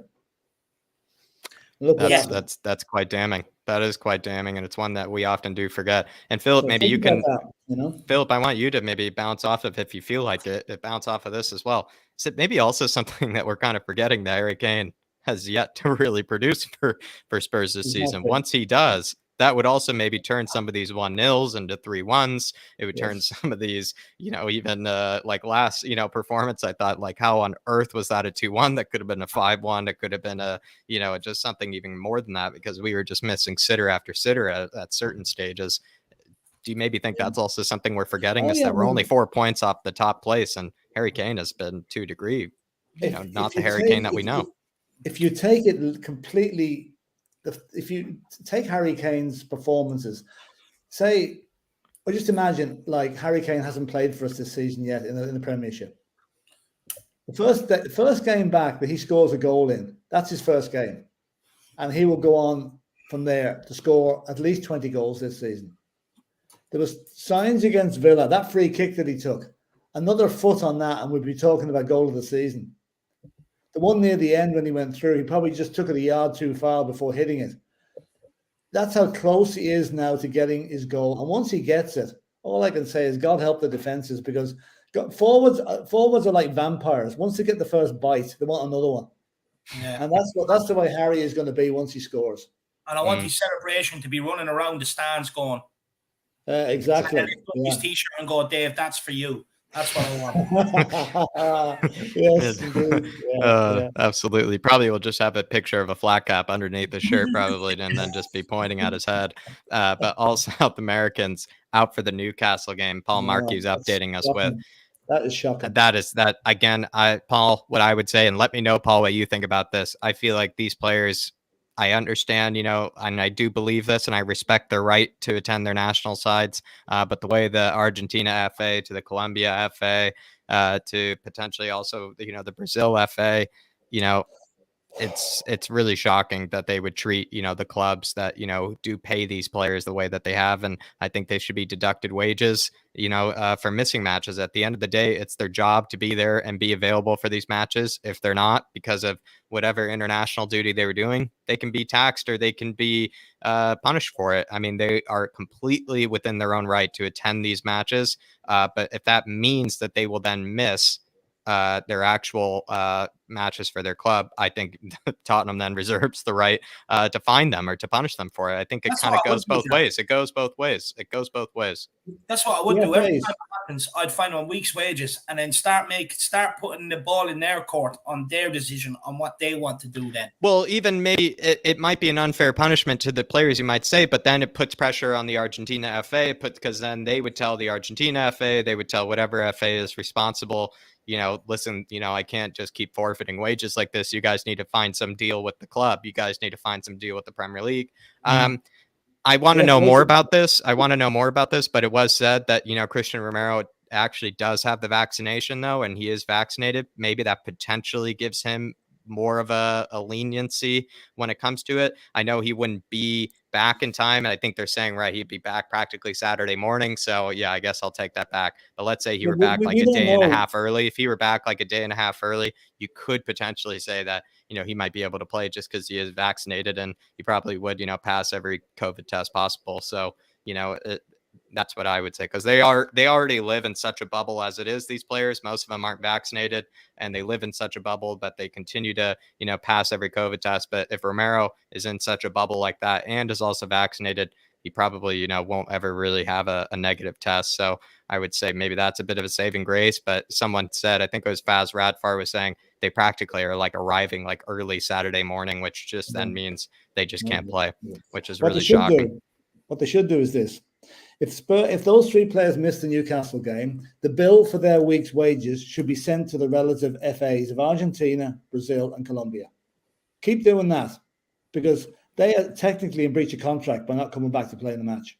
No, it is a breach of contract. That's I think I'm trying to say, Philip, it goes both ways. The players' fault. They probably have mixed feelings. It's an honor to play for their country. They're probably snookered. They can't come back on their own accord. Oh, I'm only playing the first two matches. Let me go for the third. So I don't particularly blame the players on this one. I think it's the Argentinian FA are probably intimated to Spurs that, oh yeah, we'll let them go after two matches. Then when they have them in their possession, when they're over in South America, it says, tough lads, we're keeping them for the three. I mean, they also a bit of pressure on them if they can't make those Ferrari payments, and things like that. I know those installments on a Ferrari, they can be quite expensive. So, probably might make them think twice. And, like I said, and maybe what you're saying, Philip, they would then put pressure on their own FA, saying, I can't do this. We're just getting the back four sorted out now. And now we're going to have the two of them missing for the Newcastle match. Yeah. Two of the potential back four. Yeah. There you are. It's just not good enough. Not good enough. It really maddens me. This has made me feel even worse about international breaks. It actually makes me despise the international. I don't really. I've never liked them. Shane said in the background as well. He doesn't really care for them. I'm kind of the same way. Maybe because I don't really follow or support the US team. And so I am just kind of bit in my lonesome, during it. And, I'm kind of, more or less, I'm kind of with Shamu, just watching the occasional Serbian and Croatian game. But really is a dead period for me. Yeah. So, I really do feel like it's just something I do despise at this rate. The way that the international break has just hurt the squad's cohesion, has hurt the squad's progress as well. It really is actually starting to get it just starts to tick one off. It really does. Kuva99 saying, David, you're negative again. Quad is in the bag. Come on, you Spurs. I mean, David, you got to watch yourself here. You got to be a lot more optimistic. Watch your kidneys. No, look, this is what I've done to the Spurs fan base. This is what I've done to the Spurs fan base. I've made them even more positive than me, and it's a good way to be. I always say to everybody, always look on the bright side of life. Always be the optimistic one in the room. Never be the pessimistic one. That's what I always believe. So big up, Kuva. I'm delighted to see you're more positive than me. It means I'm spreading some joy throughout the fan base. That's what it's about, my man. The leader, comedian, and positivity cult leader, Kuva99, becoming the new leader of it. William McKenzie, good to see you, William McKenzie. And also very, very generous of you, William McKenzie, saying, bit late, but the army moves. We're only getting started. It always moves. It always moves. It always moves. Also, there's no apologies, necessary, William. Absolutely no apology necessary. You join the ranks, you join the formation, you join the marching army, whenever you feel like it. You can join in at the tail end, you can join in the middle, or you can join in the beginning. It doesn't matter. We have plenty of soldiers, still in the Harris Army. So William McKenzie, we're always happy to have you join the ranks. No, good to have you in, William. Look, never too late, my man. We're only getting the party started. Don't worry about that, lad. The best is yet to come. So big yourself up, William. Really appreciate the support. And look, really appreciate you tuning in, just like everybody else here that's tuning in today. Absolutely amazing. Big yourselves up. Over the international break, you could be off doing whatever. But no, you want to listen to myself, Philip, and Jack. So big yourselves up. Big yourselves up. And William McKenzie, thank you for the big one, man. You have no idea. Appreciate you, how much it means, man. And big up Paul Markey for the super chat as well. And we have two more to get to here, Jack, and then we'll crack on with some more questions, my man. There you go. Ganesh Prabhu here saying, can we win games if Skipp and or Viking get injured? I feel like having both injured would just be a bit apocalyptic, so I don't really want to think about those terms. I think it's like a lot of people have kind of brought this up saying, oh, what if X player and X player get injured? It's kind of just, if that is the case, we are to a degree screwed, but like a lot of teams would be if they lost some of their best players, and that's just the case. And even with, Liverpool, like it's a whole different team. If Mane and Salah, were to be out or something like that. We even saw last season, it was a whole different team when they missed both their center backs, and we're missing Fabinho at the same time as well. But I would say if Skippy were out, it's just detrimental, as maybe we've seen. It just seems like he's just becoming more and more crucial to this team than ever. Ganesh, it was kind of an earlier question in this debate as well. Is this guy, maybe more vital to 3 points than maybe we could have ever imagined? Turns out to be the case, I think, with a lot of the answers that we heard from the panelists. And then with the Viking getting injured, I mean, it's just like any Viking getting injured in your team. I mean, there's no replacing him. There's no replacing Højbjerg, especially the attitude, the mentality. There'd be no players in the midfield barking. He's just a leader in every way. Even if he isn't having the best of matches, he still keeps the boys in tune. He still keeps them motivated. These are thoughts I don't like to have. So that's all I would say, Ganesh. Just thoughts I don't like to have. And yeah, to a degree, we probably would be screwed when we think about it. Yeah, it depends who we're playing as well. If we say now we're going to the United game without Skipp and Højbjerg, well, that's serious. Yeah, so, and that's just the case if you lose your best players. Yeah, we'll probably get away with it. So let's hope it doesn't happen. But knowing Spurs, look, it probably will. Yeah, because of death, maybe because of death. But Ganesh, hopefully that's your answer there. I don't know if we would struggle to find any sort of 3 points. Paul Markey saying FIFA rule must be available bar injury. I think he's just. Is that maybe just in the case of, maybe FIFA just has their rules when it comes to these sort of international breaks and something like that? Not really sure what this means. I think that's it. I think that is the rule. A club has to submit a medical certificate if a player is injured, not able to make the squad. Now, I'm sure to make their FA squad. To make the international squad. I'm sure there's been a few hooky ones passed in the past. The players just didn't want to go on duty, for one reason or another. But no, that FIFA have the clubs over a barrel there.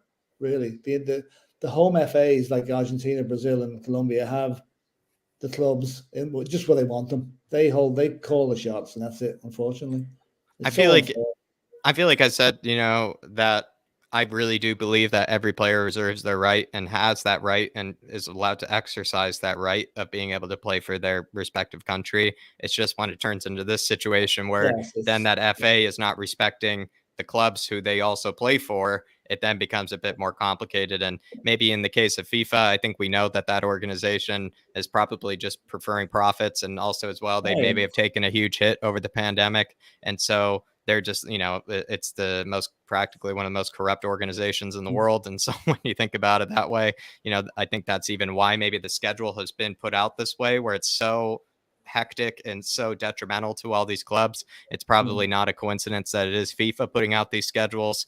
They're just trying to make the most back that they can. They really are trying to make the most back that they can. It used to be, I used to worry about players coming back with an injury.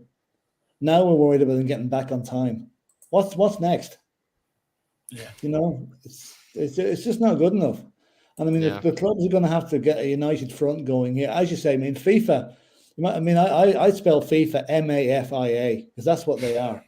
I mean, it's supposed to be a non-profit as well. It's actually listed as a non-profit. So there you go, everybody. Except for the boys in charge, like what you call them, Blatter and Platini.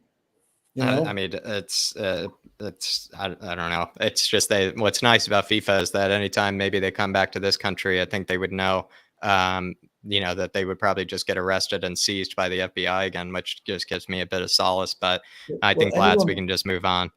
Any organization that wants to hold the World Cup every 2 years and says they're a non-profit organization, that's a laugh for a start.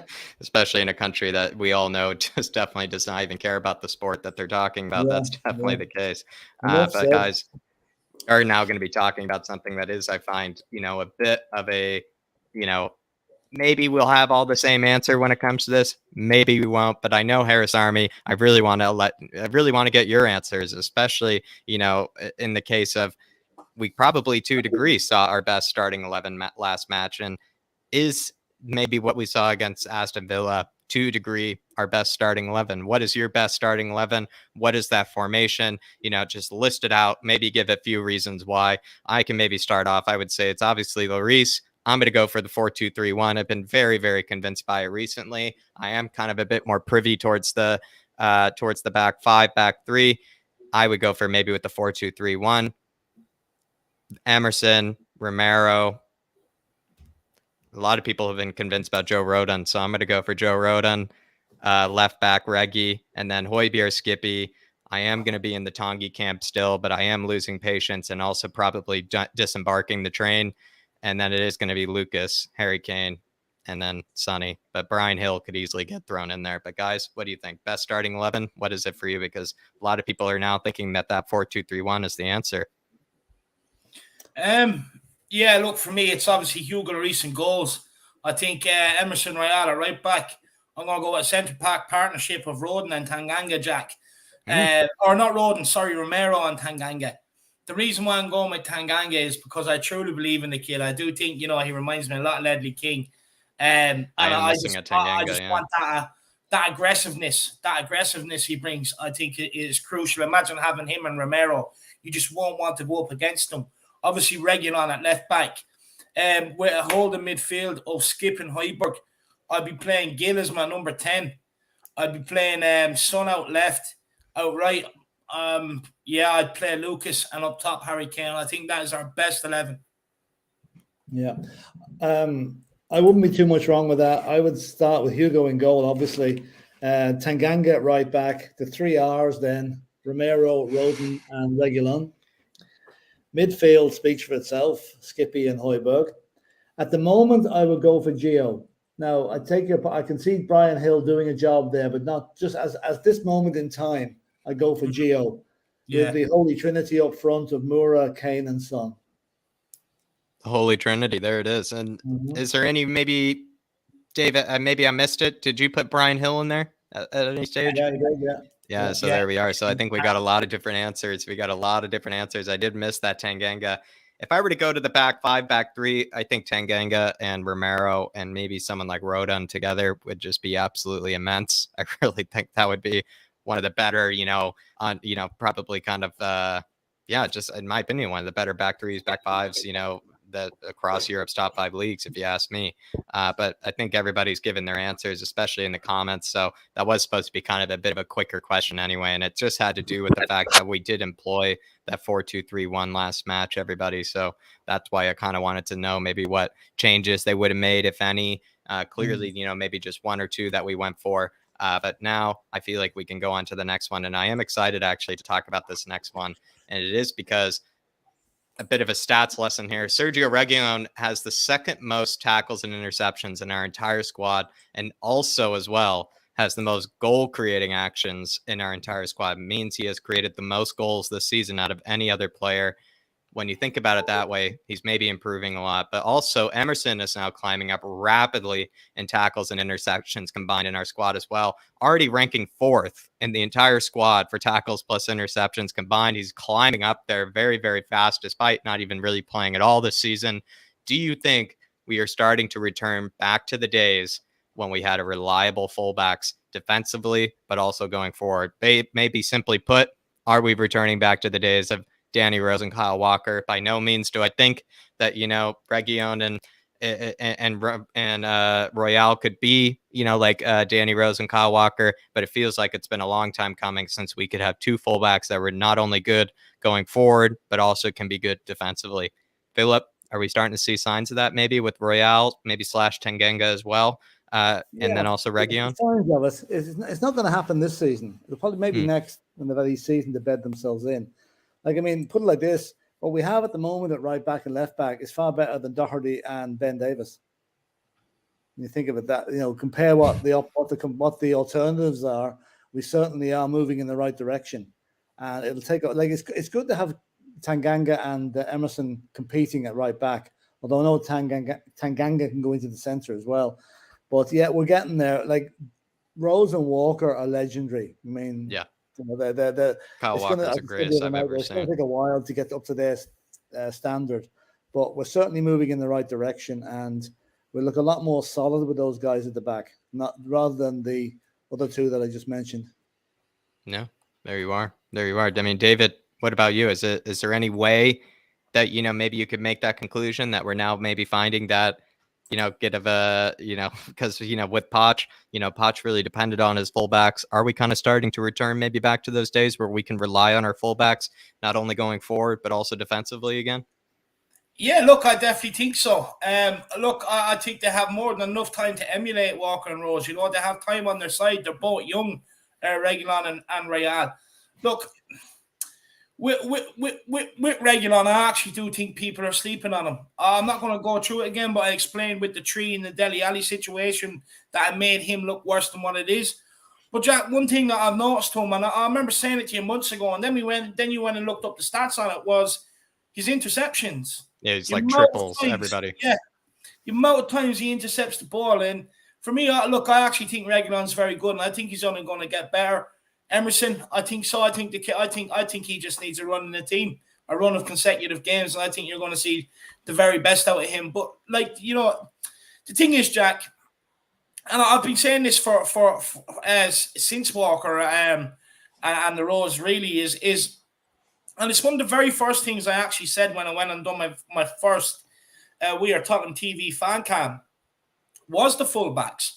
We were struggling to keep the ball. We were struggling to create chances. And when I was watching it, you could see the drop off, but you notice it like with Aurier and Davies or whoever it was, there was no quality coming out of there. With Emerson and Royale, they actually have the ability to carry the ball out. Like even when we brought in Doherty to try and solve that situation, it's the exact same as Aurier. Pass everything inside. Same as Davies.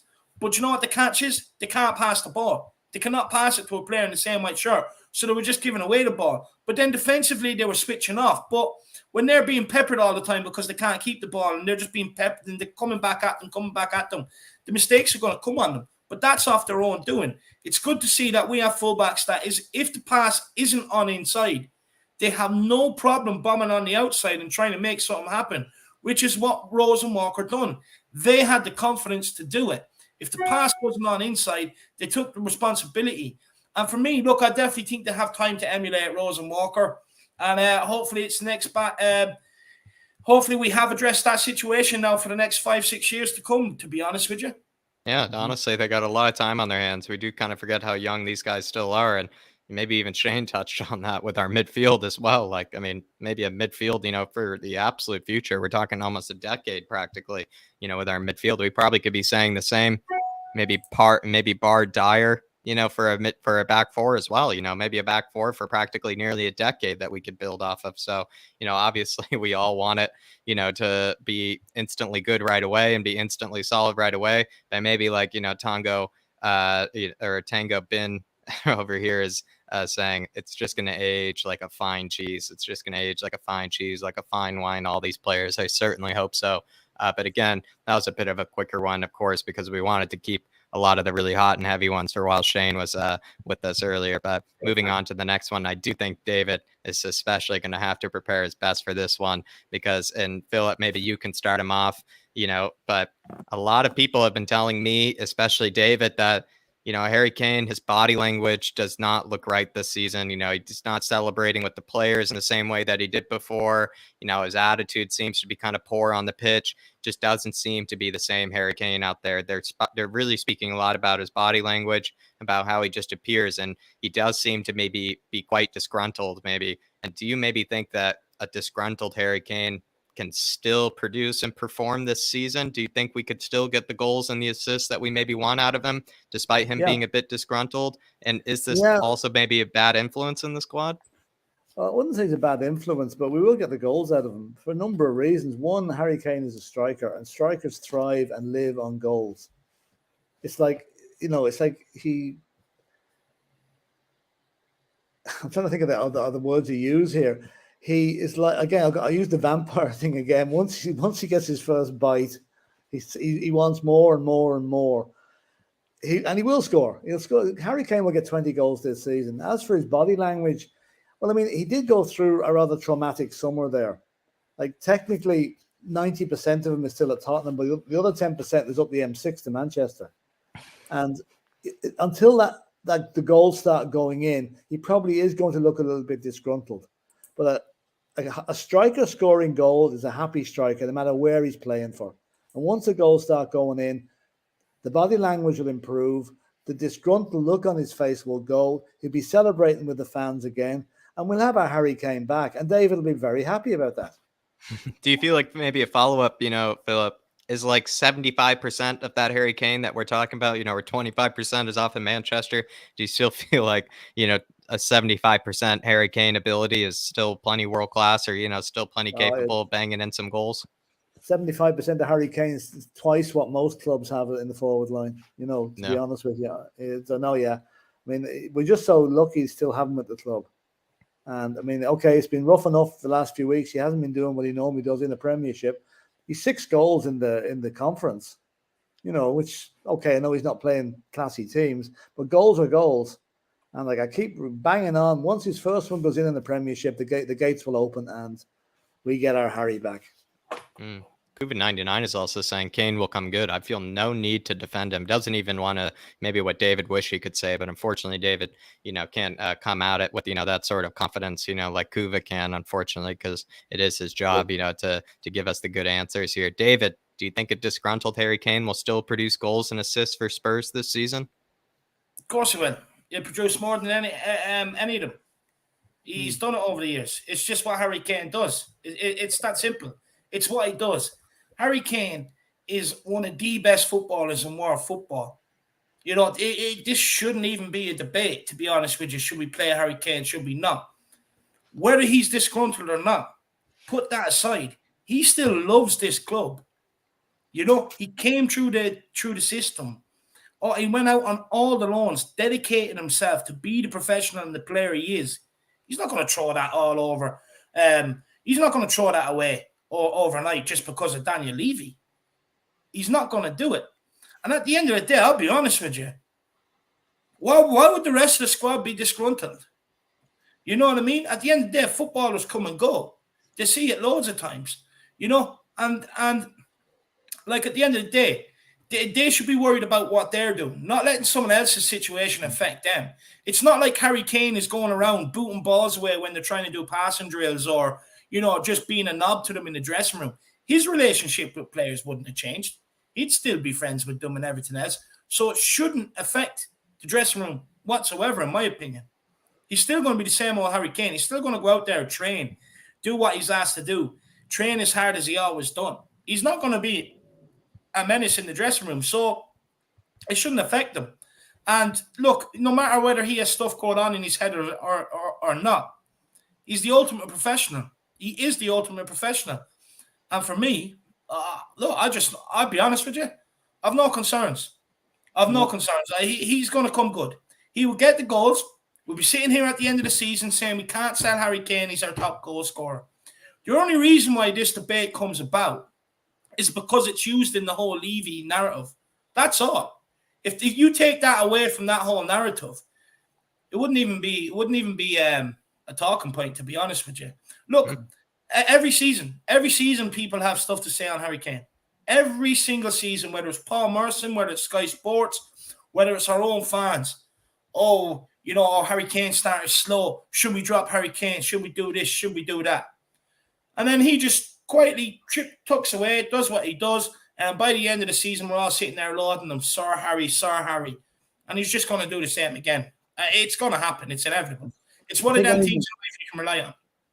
Anyone that thinks Harry Kane should be dropped, and there are some people out there that have that misguided opinion, sorry to say it, I think all they should do is look at the Spurs highlights for the last 6 seasons. That's your reasons for Harry Kane not being dropped. 100 and something goals over the last 5 or 6 seasons. Do you know what gets me on that? And it kills me. I'm sitting there scratching my head. Honestly, I'm nearly breaking the keyboard over my head, punching my screen. Is when you hear people saying Bergwijn's son and Lucas. And I'm sitting there. I'm like, combine Lucas's and Bergwijn's goals and assists, they're nowhere near Harry Kane's. You're talking about putting 2 players in for a bit of pace. They have all the pace, like especially in Bergwijn's case. He has all the pace. But what good is pace when you have no end product? At the end of the day, if you want someone that's fast, go down to your local athletics track and get your fix. Okay? That's where you go. But at the end of the day, football is about end product. You know what I mean? It's not how quick you can sprint from one line to the next line. It's about having that end product. There's no point sprinting to the byline or sprinting by a player because you have pace and then ballooning it to a guy that's waving at you in the stands. You know what I mean? It drives me absolutely insane hearing Lucas Bergwijn, when Kane, within, I'd say, 2 months of one season, does what they do over the course of how long they've been here. It's absolutely a ridiculous debate. It is ridiculous. Harry Kane will get you the goals. Like I said, so many times, every single season, people are on this guy's back. And by the end of it, they're all sitting there kissing his ass. And it's going to happen again this season. It's that simple. To talk about Bergwijn and Lucas for a bit of pace is ridiculous. Just watch the track and field at the Olympics if that's what you're into. But I'm talking about football here. And Kane has the end product. There you go. Honestly, Absolutely. there you go. Football is, at the end of the day, it is about end product and it is about composure. And certainly maybe the player, especially I would say Stevie B's case. Obviously, Stevie B might have more time on his hands, to be able to prove us wrong in that aspect. But that's exactly why Harry Kane is the one up top and no one else. That's exactly why. Ganesh, maybe to add further to this, maybe just to get a bit of confidence, maybe to David and to Harry Kane here. He says if he plays like he played against Villa, we have no problem. Think he'll do better as the season goes on. I think he'll get at least 15 goals in the Premier League. 15 is probably, maybe we've just also been a bit spoiled, Ganesh. That's also a bit of the case as well, is that we're kind of spoiled by, somebody that just topped the goal scoring charts as well as the assist charts last season. And then also as well as just has more golden boots to sleep with than maybe there are days in the week, as well. So when you think about it that way, we have been a bit spoiled in the past. And I think it is a bit sad that, maybe we might be seeing not the best Harry Kane potentially anymore. But I still think, like I said, the 75% Harry Kane is plenty better than majority strikers in Europe's top 5 leagues. I'm not even including the Premier League. I would say all of Europe's top 5 leagues. And in my opinion, if he were to maybe continue on that Villa performance where he should have at least had 2 assists and maybe even 2 goals as well, we wouldn't even be having this conversation. Especially, he should have had an assist, because I still don't understand how Gio decided to try to finish that on the floor when he had all day to just smash that top bins like he did against Enes Mira. So there you are. If he were to continue on that performance from Villa, I think we should have no problems at all. But really good answers there. Just quickly, Porto Matt, let me know who I criticised when I was making my point, my man. But back to Ganesh. Look, he'll have 15 by Christmas. There's 31 matches left. Okay, 15 is a goal every 2 games. He's better than that. 20 minimum by the end of the season. There you are. Speaking of another disgruntled Harry. Speaking of another very disgruntled Harry, it is now going to. Oh, I didn't see this one. Thank you. Sorry, Dave. Yeah, my computer's just running a bit slower. No, you're all right. She says he just needs a hug. Let's go, Kane. 100% Gaguma. I couldn't agree more. He does just need a hug. It's all he needs. Look, doubt him. He's going to get the goals. Okay. Nothing. Go on. You don't need to. I don't know. Baffles me. Gaguma, he just needs a hug. Let's go, Kane. Really appreciate that, Gaguma. I think we all just need a hug as well as Spurs fans, maybe from our favorite player. David needs to, it's been the pandemic. David hasn't been able to comb Harry Kane's hair anymore, in the dressing room, and been able to, whisper in his ear. I think David just needs a hug from Harry Kane. I probably just need a nice hug, from Højbjerg and probably Philip. I'm forgetting who Philip's favorite player is, but maybe he just needs a hug from, maybe someone as well in the dressing room. We all just need, hugs from our favorite players. That's all I can say. That's all I can say. Of them all. Well, I'll give most of them a hug. There's certain players I wouldn't let them touch off me. I'd be afraid I'd end up turning crap then, So I couldn't have that. But Jack, Brian C. Socrates is in. Big up, my man. Harry Kane coming good and scoring over 20 Premier League goals this season is like a white dwarf star in space heading towards a black hole. That's physics. It's inevitable. Okay, Brian Socrates, I'm just going to say, I've tried to maybe pin you down on being a philosopher, but the other day, I had to look up who the founder of mathematics was, and apparently I'm still saying it wrong. It's Archimedes. I believe, clearly you also have, the mathematical logic abilities, and now he's an astronomer, Dave. Now he's an astronomer. He doesn't want to be put in a box, Brian C. Socrates, he doesn't want to be put in the box. He's Galileo as well. So there you are. I mean, really, Brian C. Socrates, just let me know what name I can call you, because clearly you just don't want to be put in a box. You're putting out all the knowledge and all the logic here. But I think it's always inevitable that this guy gets at least 15. I'd be dumbfounded. I really would be dumbfounded if he didn't hit 15 this season. 20, I think, would then, again, be kind of what I was speaking about. Brian C. kind of speaks to how spoiled we kind of have been by the guy that we, practically expect him to hit 20. It really does show. I mean, especially in the Premier League, that is a huge feat. Always has been a huge feat to hit 20 for any striker. I mean, getting over 15 for any striker is usually somebody that you're probably talking about a lot in the Premier League. And if he were to hit 20 again, it would just speak again to how spoiled we are. But David, is it just inevitable? Is it inevitable? Is it just like, anything like a black hole? Yeah, look, it's like me plowing through a tin of Quality Street on Christmas Day. It's happening. It's that simple. It's one of them things. It's just a banker every single year. He will get the goals. He will. Trust me. And then people are going to be realizing, what were we worried about? What were we worried about? Harry Kane. And I'm just going to be like, look, I've already moved on. I don't want to hear it. I knew this was going to happen. You know what I mean? It's inevitable. It's just going to happen. He does it every single season. Every single season, people talk about this guy, try and put him down and everything else. He says nothing, and the next thing he just bangs in goal after goal after goal. But Harry Kane lets them away with it. He doesn't pull them up on it ever. He probably should start pulling them up on it, to be honest. Actually, I'm going to do it for him. I'm just going to start pulling people up on it for him, because he needs someone to back him out there. We're talking about a guy who, has fired us to the heights in the Premier League that we've reached. Fired us to League Cup finals, semi-finals, FA Cup semi-finals. Helped on the Champions League run. Fired us goals in the Champions League season in, season out. And, he just gets disrespected every single year. I can understand it. He didn't make the rod on his own back with the whole City thing and everything else. But, you know, people saying drop him, he's not going to get the goals, he's not interested. Honestly, do you think the guy's stupid? Honestly, he doesn't play well. He doesn't get the goals this season. He's stuck at Tottenham. He's not going anywhere.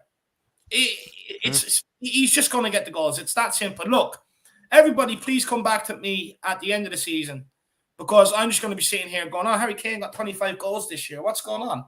You know what I mean? Thought he was supposed to be this interested. It's going to happen. It's inevitable. It is. It's inevitable. Like I said, it's like me plowing through a tin of Quality Street on Christmas Day. It just happens every year. There you are. There you are. And Brian C. even said later that it's actually just a quote from Tropic Thunder. I wouldn't. I love that movie, but I haven't seen that movie in ages. So I actually maybe it went over my head. So Brian C. You didn't even have to say that again. He's quite humble as well. You could have just said, you know, that came off the dome. But there you go, Brian C. There you go again. Being very, very humble about it. And again, really do appreciate all the support that you give as well. Yeah, what a man. I have to say, I really do appreciate all the support, Brian. You have no idea, my man. And I hope you're still riding the crest of the wave of winning, my man. It's good to be on that boat, I can tell you that. And then Faz Radfar says, incomplete work, but full marks to Paratici so far. Yeah, Don Paratici. You know, even when people are having this debate, can you call him Don or not? You know, just call him Don if you want to. Who cares what you want to call him? But at the end of the day, he is the Don Paratici. His signing is going to work out. Emerson's going to work out. Romero's going to work out. Gill's going to work out. Okay, Gillini might not, but it's a good stopgap for the situation that's going on with the whole Reece situation. And then when Papa Sarr comes in, he's going to work out. So in the long run, yeah, I think they've been right. And look, like I said, we don't have the money like City and Chelsea to go and spend. Or even if we do, we're just not that sort of club. We're not going to do it. So with what we do spend, you have to bring in the very best for what you can, and also look in the long term if you're buying that sort of player. And I think that's what he's done. You know what I mean? So fair play to him. There you are. Yeah. Brian C. as well. Really pick yourself up, Socrates. And again, you know, if you're fine with Socrates, that's fine with me. Tango Bin is saying, you know, maybe you could be the Renaissance man. That probably would also be quite fitting as well, Brian C. But do let me know if maybe the Socrates isn't fitting enough for you, because it seems like it isn't. It seems like you're a man of many talents and a man of many logics as well. But again, Faz Radfar here, I think, Dave, unless we got to it. Oh, yeah, that's the one I just answered. Yeah, that's the one I just answered. Sorry. My computer's just running a bit slow. Adam, that's just a sign that, you know, that most of the time I'm just trying to keep the conversation flowing. I think it's just me just trying to be a host. I think it should, you know, just, you know, and maybe it's a good sign. Maybe it's a good sign, Adam, as well. Maybe you should take the hosting responsibilities, because clearly, you know, I'm just trying to just agree with the panel most of the time, just trying to keep it going. And then occasionally just throw in my own little comment from here and there. But really big yourself up, Adam. I actually do appreciate that. I really do. And John Fitzpatrick saying Royale. Good to see you, John, as well. Saying Royale would be the best signing. Very good outside shout, John. And I know you're very, very impressed by his performance, as was I. And we were speaking about that, John. So also big yourself up, though. It's good to have you. It's good to see you as well, John. But going on to the next one here, lads. It is going to be now maybe, and potentially it could be what Philip has spoken about before. What is our best back four, ladies and gentlemen? What is the best back four? Is it the 4 R's? Is it maybe something different? You know, because a lot of people seem to be agreeing on the 4-2-3-1. But you know, I'm just gonna. I feel like I don't want to take any options away from anybody. So I do want Philip to go first, and I want to take his thunder here. So Philip, what is your back four? I mean, the 4 R's. Yeah, I think so, but if you can make it the 4 R's with a T in it as well, the Tanganga, you know, move any 4 out of that 5, it would do me nicely. Maybe maybe to answer, make it a bit different. What matches would you play Tanganga? What matches would you play Royale? Maybe it's not even at that stage yet, where probably Tanganga still deserves the starting spot at the moment. But how do you feel about it? I mean, what matches would you play Tanganga? Which ones would you play Romero? Or which ones would you play Royale? Would you maybe put Tanganga in the back 4 and as a center back? How do you feel about fitting in Tanganga? It depends who we're playing. You know, I mean, if we've got a match coming up against United shortly, and we're going to have a certain number 7 playing against us, so I'm just wondering who'd be the best man to keep him in check. You know, if he goes down the right-hand side, United's right, then Reguilon's going to get the job. If he moves around and goes over on the left, who's the better? Is Tanganga a better man than more experienced at maybe dealing with players like that. I don't know. It's a tricky one. I'd say it's going to be done on a depending on who the opposition is. Like if you're playing someone like Norwich, you really got no speedsters coming down the wing at you. You probably play the 4 hours. I mean, Tanganga is going to have a fight on his hands with Emerson, as far as I can see, for that spot, and that's what we need: competition. We don't want anyone to get too comfortable in there. But I suppose if I've said at the start, I think Tanganga is a fantastic player. So I'm going to cheat on the question a bit and say our best back 4 is 4 out of those 5. There you go. Maybe then the back 5, and then the back 5 potentially. Well, I'd say 4-2-3-1 is our is our best lineup, as has been proven. But again, it's nice to have a choice that you've got 2 fullbacks fighting for the one position, and you're not someone sitting there in the comfort zone like Ben Davis may have done over for a while there, with no one pressing him. And himself and Matt Doherty have more or less been found out now. They're not going to feature unless in the conference games. There you are. I mean, David, any kind of difference there? Maybe you can make a case, for someone else that maybe might have been omitted in this one. This season, you'd go with the 4 hours. You sign another right back that adds competition to Real. I'm taking out Rodon and I'm putting in Tanganga. Just purely because I can't get over his debut against Liverpool where he had Mane in his pocket for more or less the whole game. It's just his aggression, his love for the club, his desire, his passion. And if he can keep injury free, I think it's not going to be too long before he finds himself in beside Rodon. I truly believe it. Dyer won't be there too much longer. He's going to keep it. Sanchez, for me, I think he's finished at Tottenham. I think we get through this season, sell him on, bring in or bring in someone else. But right now, I think he's the perfect man to go in beside Romero.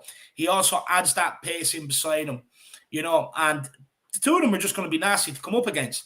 Not one of them strikers is going to want the ball to feet. I can tell you that now. They won't, because they know what's coming. And so if it comes to their feet, they're just going to want to get rid of it. And if they turn in behind, Tanganga just has the pace to go with him anyway. You know what I mean? And he has the strength to hold him off. So, look, this season it's the 4 hours, but next season I'm taking out Rodon and I'm putting in Tanganga. Yeah. There you go. And now maybe to get to, I think a very, very interesting question on people's mind here. It is, in fact, where did it all go wrong for Harry Winks? There has been a bit of a rumor here. He's supposed to be leaving in January. Hang on, Jax. Okay, so Philip, is going to be taking this one. But Philip, where did it all go wrong for Harry Winks? He is going to be, potentially out the door this January window. Where did it all go wrong? What happened to Harry Winks? I don't know. I mean, I just don't think he's good enough for the side. He's as Sam said earlier, he's no idea what a half turn is. Like Harry Winks collects the ball facing his own goal, he's going to get dispossessed and we're going to be in trouble. It happens time and time again. His lack of vision, the crab, he passes sideways all the time.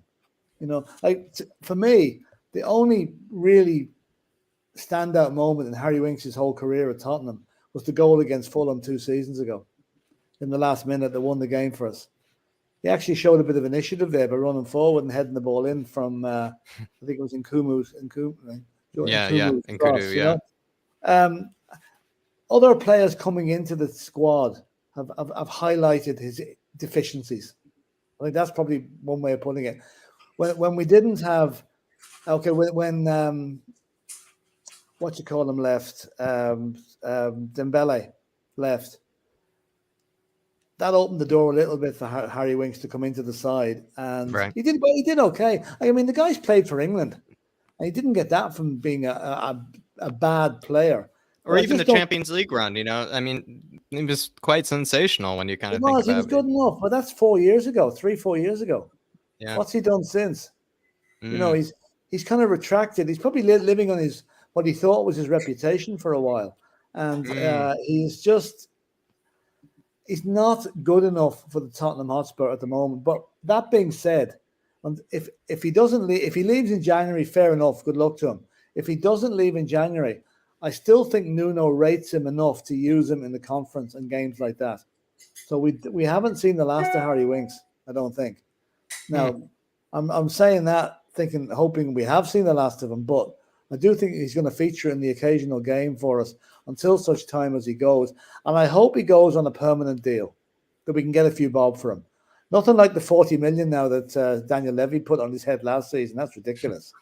But if we get a decent price for him, he is an academy player. He's been with Spurs since he was a young kid. So, and obviously he loves the club, but his love for the club now seems to have come to an end because he now knows his future is elsewhere, and that's the way it's got to be. You feel like maybe then, Philip, in his case, is it even then possible that he could be sold on this January window? Because people, they have to take real risks, in the January window, and is it just another rumor maybe where he's out the door, but he really isn't? I mean, how do you feel about it? Is it actually going to happen? It's more likely, he'll probably, in hindsight, if he's going, he'll probably go on loan in January, possibly with an option to buy. Now, I did hear some of the Spanish or Italian clubs were interested in him. So I find quite unusual. I don't know whether he'd be. I mean, they were Roma and Inter Milan. I think Inter Milan we can probably rule out. Roma, unless Jose Mourinho fancies him. You don't know. You just don't know what. Who knows? Who knows? Jose didn't seem to really play him, so that's I guess the other reason as well. That would rule Roma out then. I mean, why go from the being on the periphery of one club to going to do exactly the same somewhere else? So no, he's more than likely maybe go on loan. And but again, I know Villa. I think Villa were looking for him in the close season. Whether they'd still be interested or not, but Villa bought players, so they probably don't need him now. No, listen, I give him enough credit that he's been a Spurs guy for 15, 20 years maybe. And it's sad to see someone maybe go and not at the playing to the peak of their abilities. He's probably the most maligned player on the Spurs social media platform, maybe apart from Eric Dyer. And all I say to him, listen, thanks for what you've done. Good luck in the future, but it's not a Tottenham Hotspur.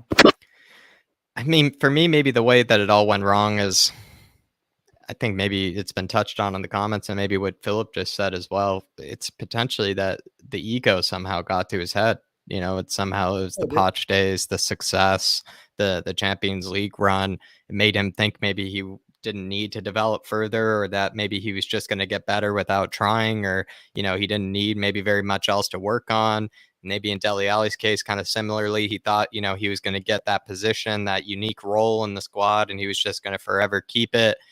And once Poch left, maybe they realized it all came crumbling down actually, and maybe Poch made them the players that they are today. And and that still says, it still goes a bit of a ways. He still had to put in, I guess, that decent run, in the Champions League, kind of how Dele Alli had to put in that fantastic, few seasons. But, it's ever since, Poch left, it's potentially not a coincidence that some of these players have really fallen off the pedestal here, and perhaps were lifted up by Poch more than we ever could have imagined. He never struck me as a guy with an ego. I always rated Harry Winks as one of the lads. He wouldn't be one there like Dele Alli with a bit of an opinion of himself, but maybe he has. I don't know. But as you said there, I think the death knell for Harry Winks at Tottenham was sounded the day Pochettino was sacked. His mentor was gone. The guy that brought him through and made him an England international was gone from the team, and obviously Jose Mourinho didn't fancy him too much. Nuno, while he'll play him by necessity, I don't think that Nuno will ever play him again in the Premiership. I think if Nuno had the option, he wouldn't be able to play. He probably would never play him at all. But yeah, he's just practically forced to. I mean, until he leaves the club, he will still be useful for the conference games, but that's about it. Yeah. And I say I wish him luck when he goes. I wouldn't wish ill on any Spurs player. Like, he has given the best years of his life to the club, basically, and I'd say has made a nice few bob on the side, doing that. So why should we feel sorry for him? He's probably a millionaire anyway, So no, I mean, we certainly should have no sympathy for the Winks, and also we're gonna have more Winks loss than him. Kuva99 with a great super chat saying there's no focal point to Winks' skill set. He excels at nothing, and every other player offers at least one better attribute for a role.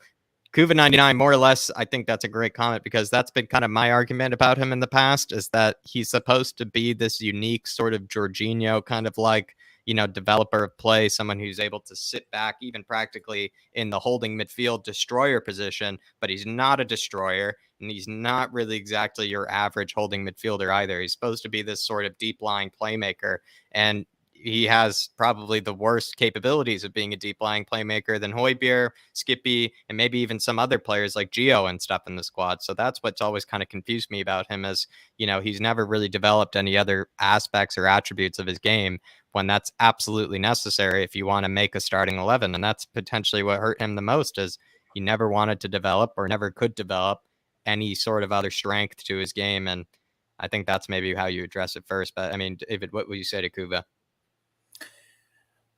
Look, at the end of the day, what does he? This is the thing. What does he excel at? Yeah. You're not putting him in midfield because you can't put him in midfield to do any certain type of job, because he just can't do it. You can't put him in there to do what Skipp does, because he can't do it. You can't put him in there to be the passer, because it's so static. Honestly, I'm no word of a lie, right? If it's not sideways or backwards, if he is facing forwards, and I swear to God, I've seen this time and time again, he will wait, let everybody get back so he can see the game in front of him. He can't think quickly. Yeah. He likes to see everything in front of him. And he'll wait for everyone to get back, let all the players get back on side, get into a nice shape, and then he passes it off sideways. He slows everything down. You cannot find a place for him in the midfield because there's no job he can do. It's that simple.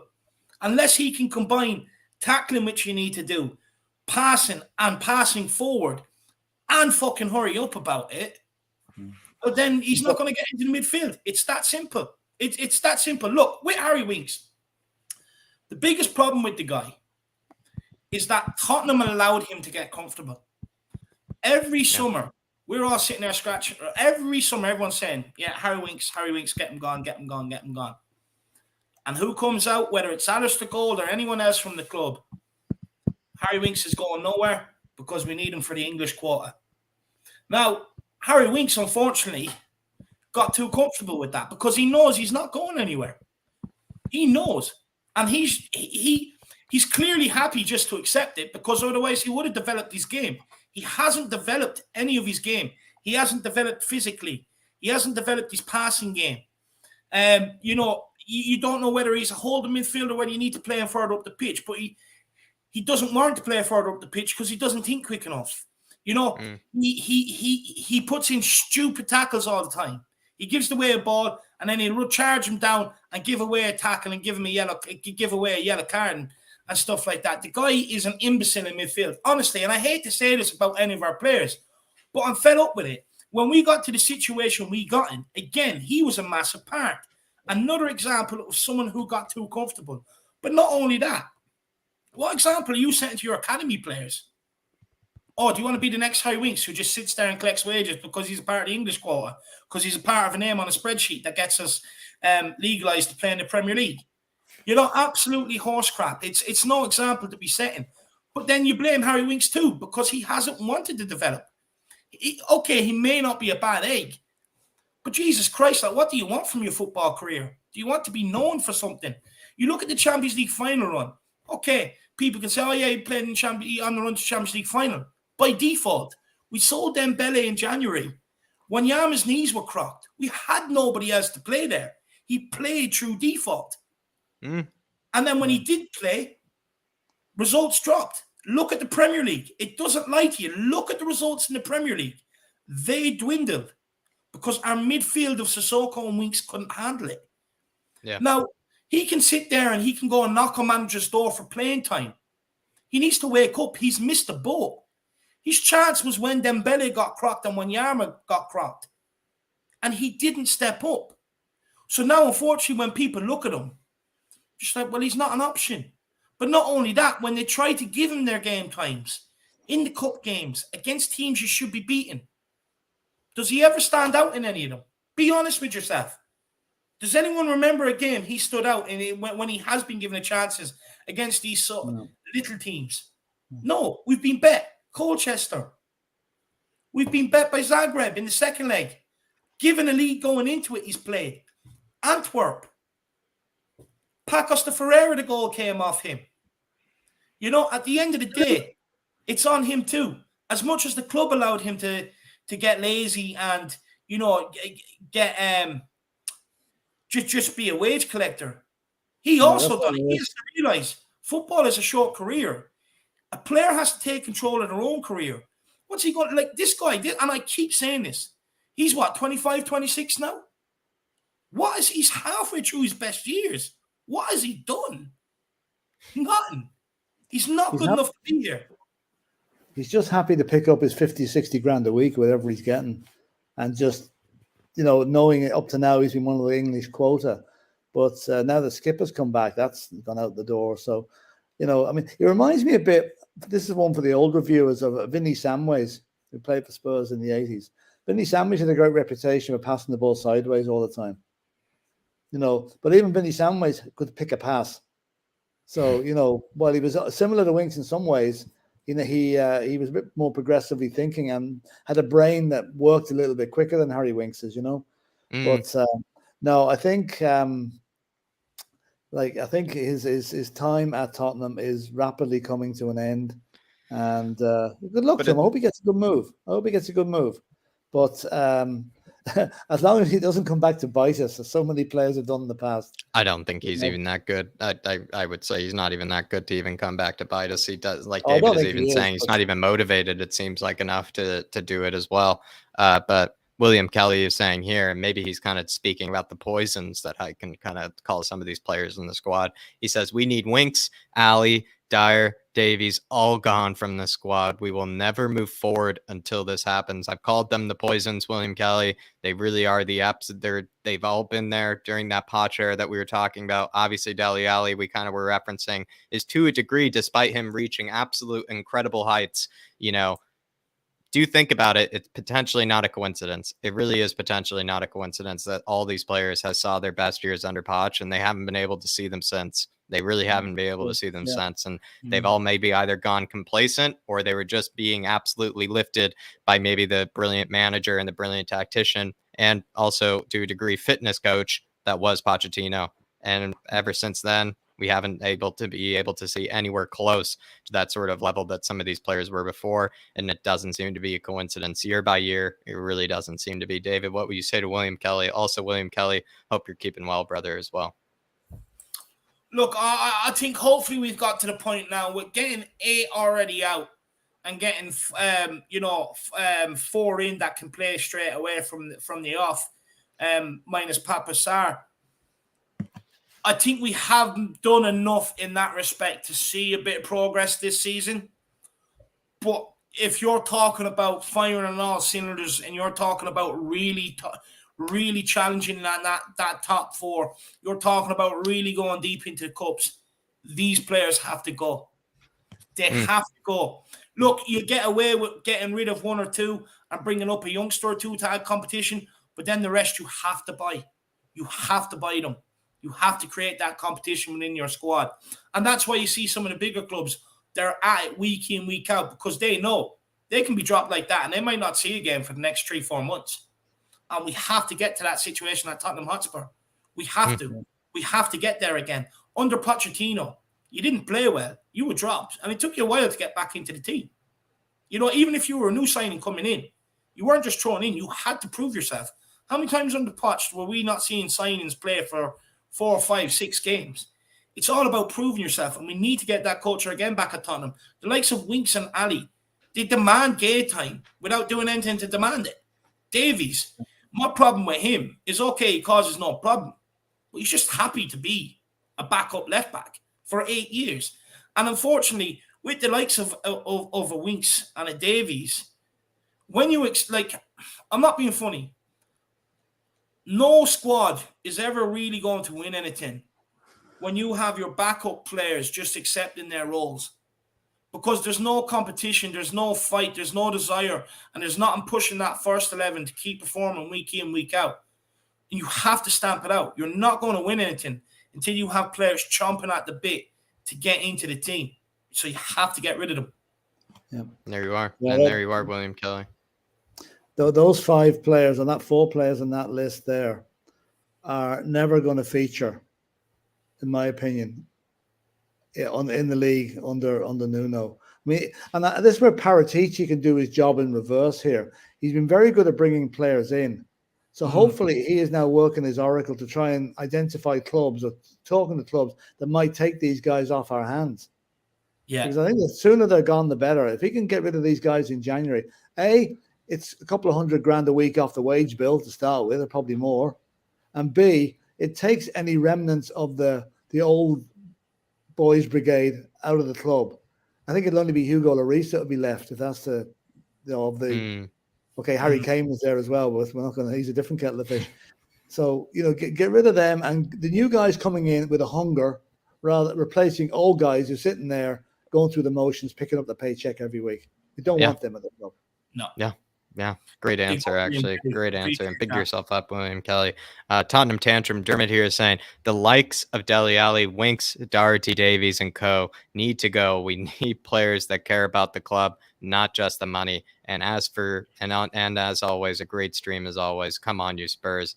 And really, really, Dermot, that's practically what Philip just said. And he honestly said it right before maybe Philip as well. So he almost whoops us, David. Sorry, click back on it. Really, actually, Philip, he almost said it before you there. I almost got to it before you. Sorry, Dave. The computer's running a bit slow. I'm trying to get back to it. Thank you.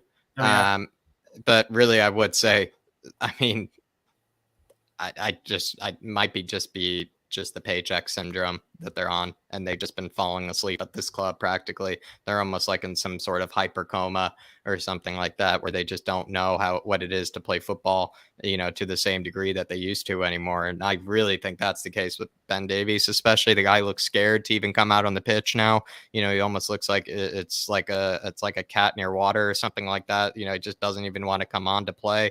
And then in the case of Winks, we just, hit that quite home. Dele Alli to a degree as well. Like I said, it's starting not to become a coincidence that the best years were under Poch. Really is not a coincidence. And when you think about it in those ways, it's not saying, that the managers that we had before were shit. It says a lot more about these players. I think that, that those were their best years, and we just have to get the poison out, Dermot. We really have to get the poison out, but really big yourself up as well, Dermot. But their best years, agree. The reason why obviously Barrett Doherty, the reason why their best years were under Pochettino is because they had so many other players to help bail them out, to help make them look good. And when we started, and they had nothing to prove, or they had something to prove back then, and now they feel like they have nothing. They did have something to prove. They were young, hungry players. They were willing to do anything to get into the team, 100%, and that's another good point. But we had such a great team that you could occasionally dip in a Winks. He was playing beside an or beside a Ndombele. Ndombele was just doing all the work, so Winks had fuck all to do. So better players obviously make him look better. But when it came to a point of relying on these guys, like we did when the squad did deteriorate, and it came to the point where relying on these guys, they let us down. And there's no reason why we should keep persisting with them. They were all brought in terms of, okay, when some of the older heads did move on, like the Ndombeles, like the Wanyamas, like Vertonghen's, like Alderweireld, that was their chance to step in and step up. That's why they were brought to Tottenham, to continue on that evolution. Right. And they just couldn't do it. It's that simple. But big up, Dermot. I really appreciate it, my man. Legend. And then William Kelly says, also, Doherty, Clark, and Sessegnon I want gone. Look, I agree with you. Doherty, he can do one.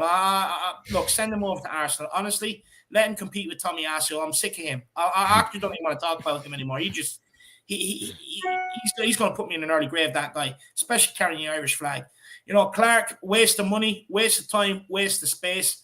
He's not good enough to make it at Premier League level, and he's too weak. Sessegnon, look, the guy's just been injured.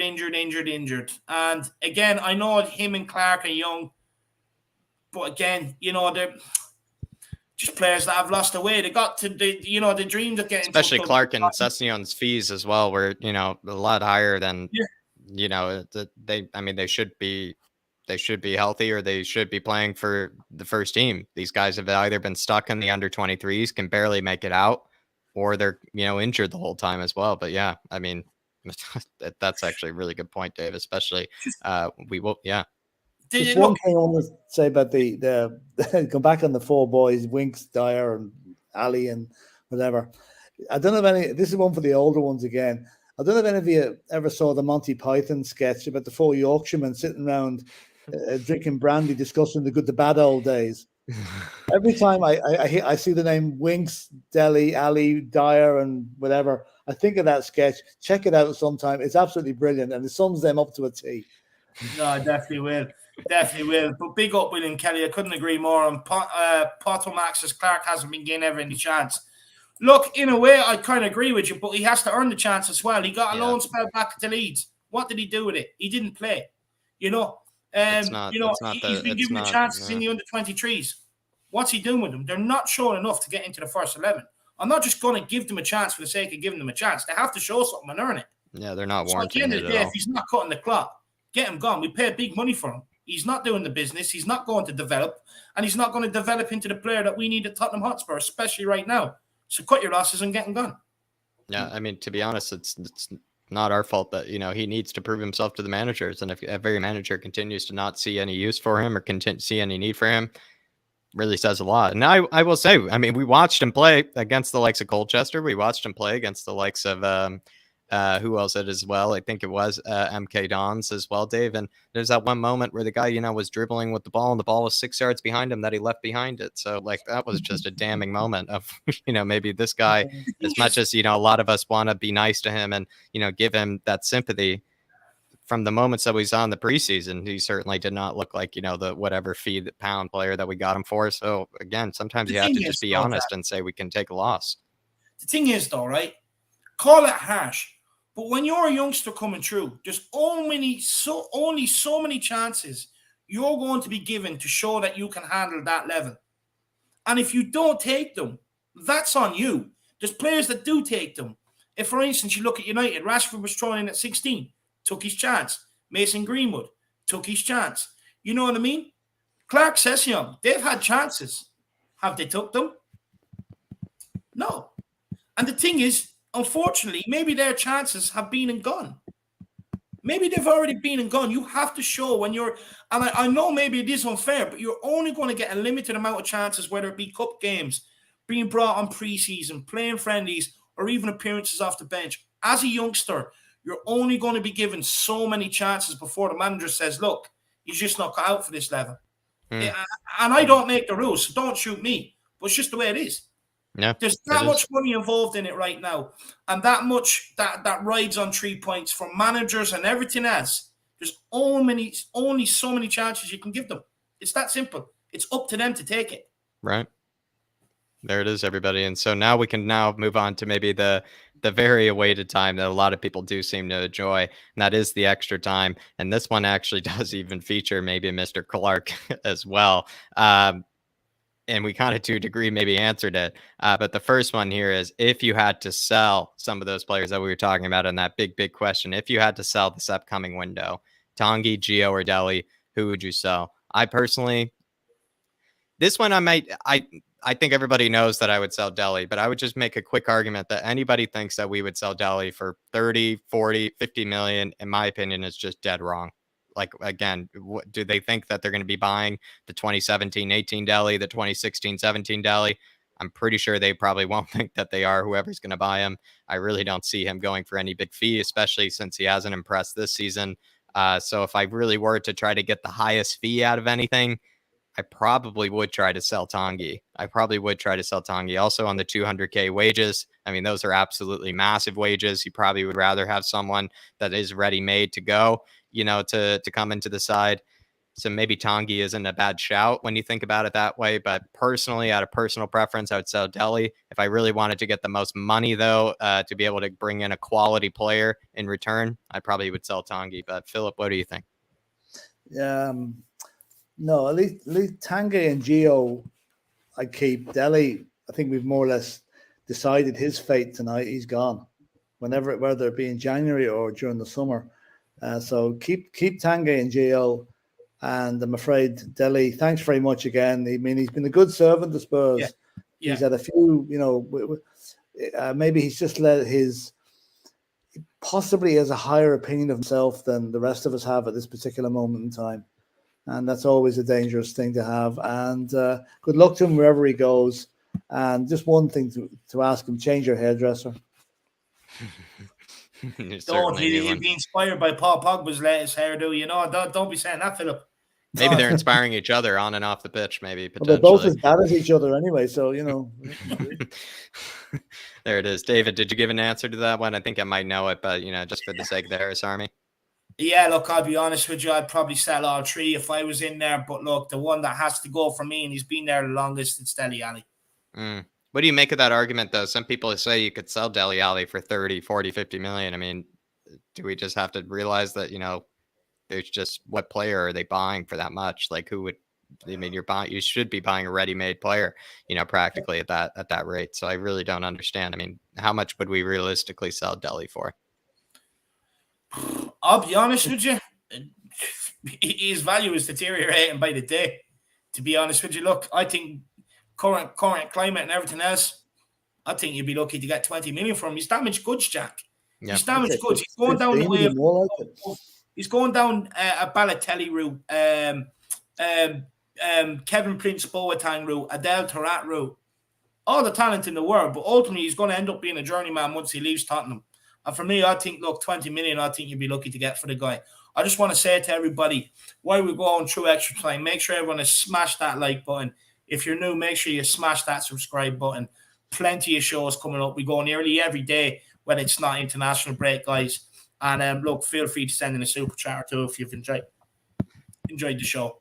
Really do appreciate it. And like I said, I don't want to see Tanguy go, but that's why, just as a devil's advocate, if you wanted to get the most money in and get rid of the most wages at the same time, you probably would sell Tanguy.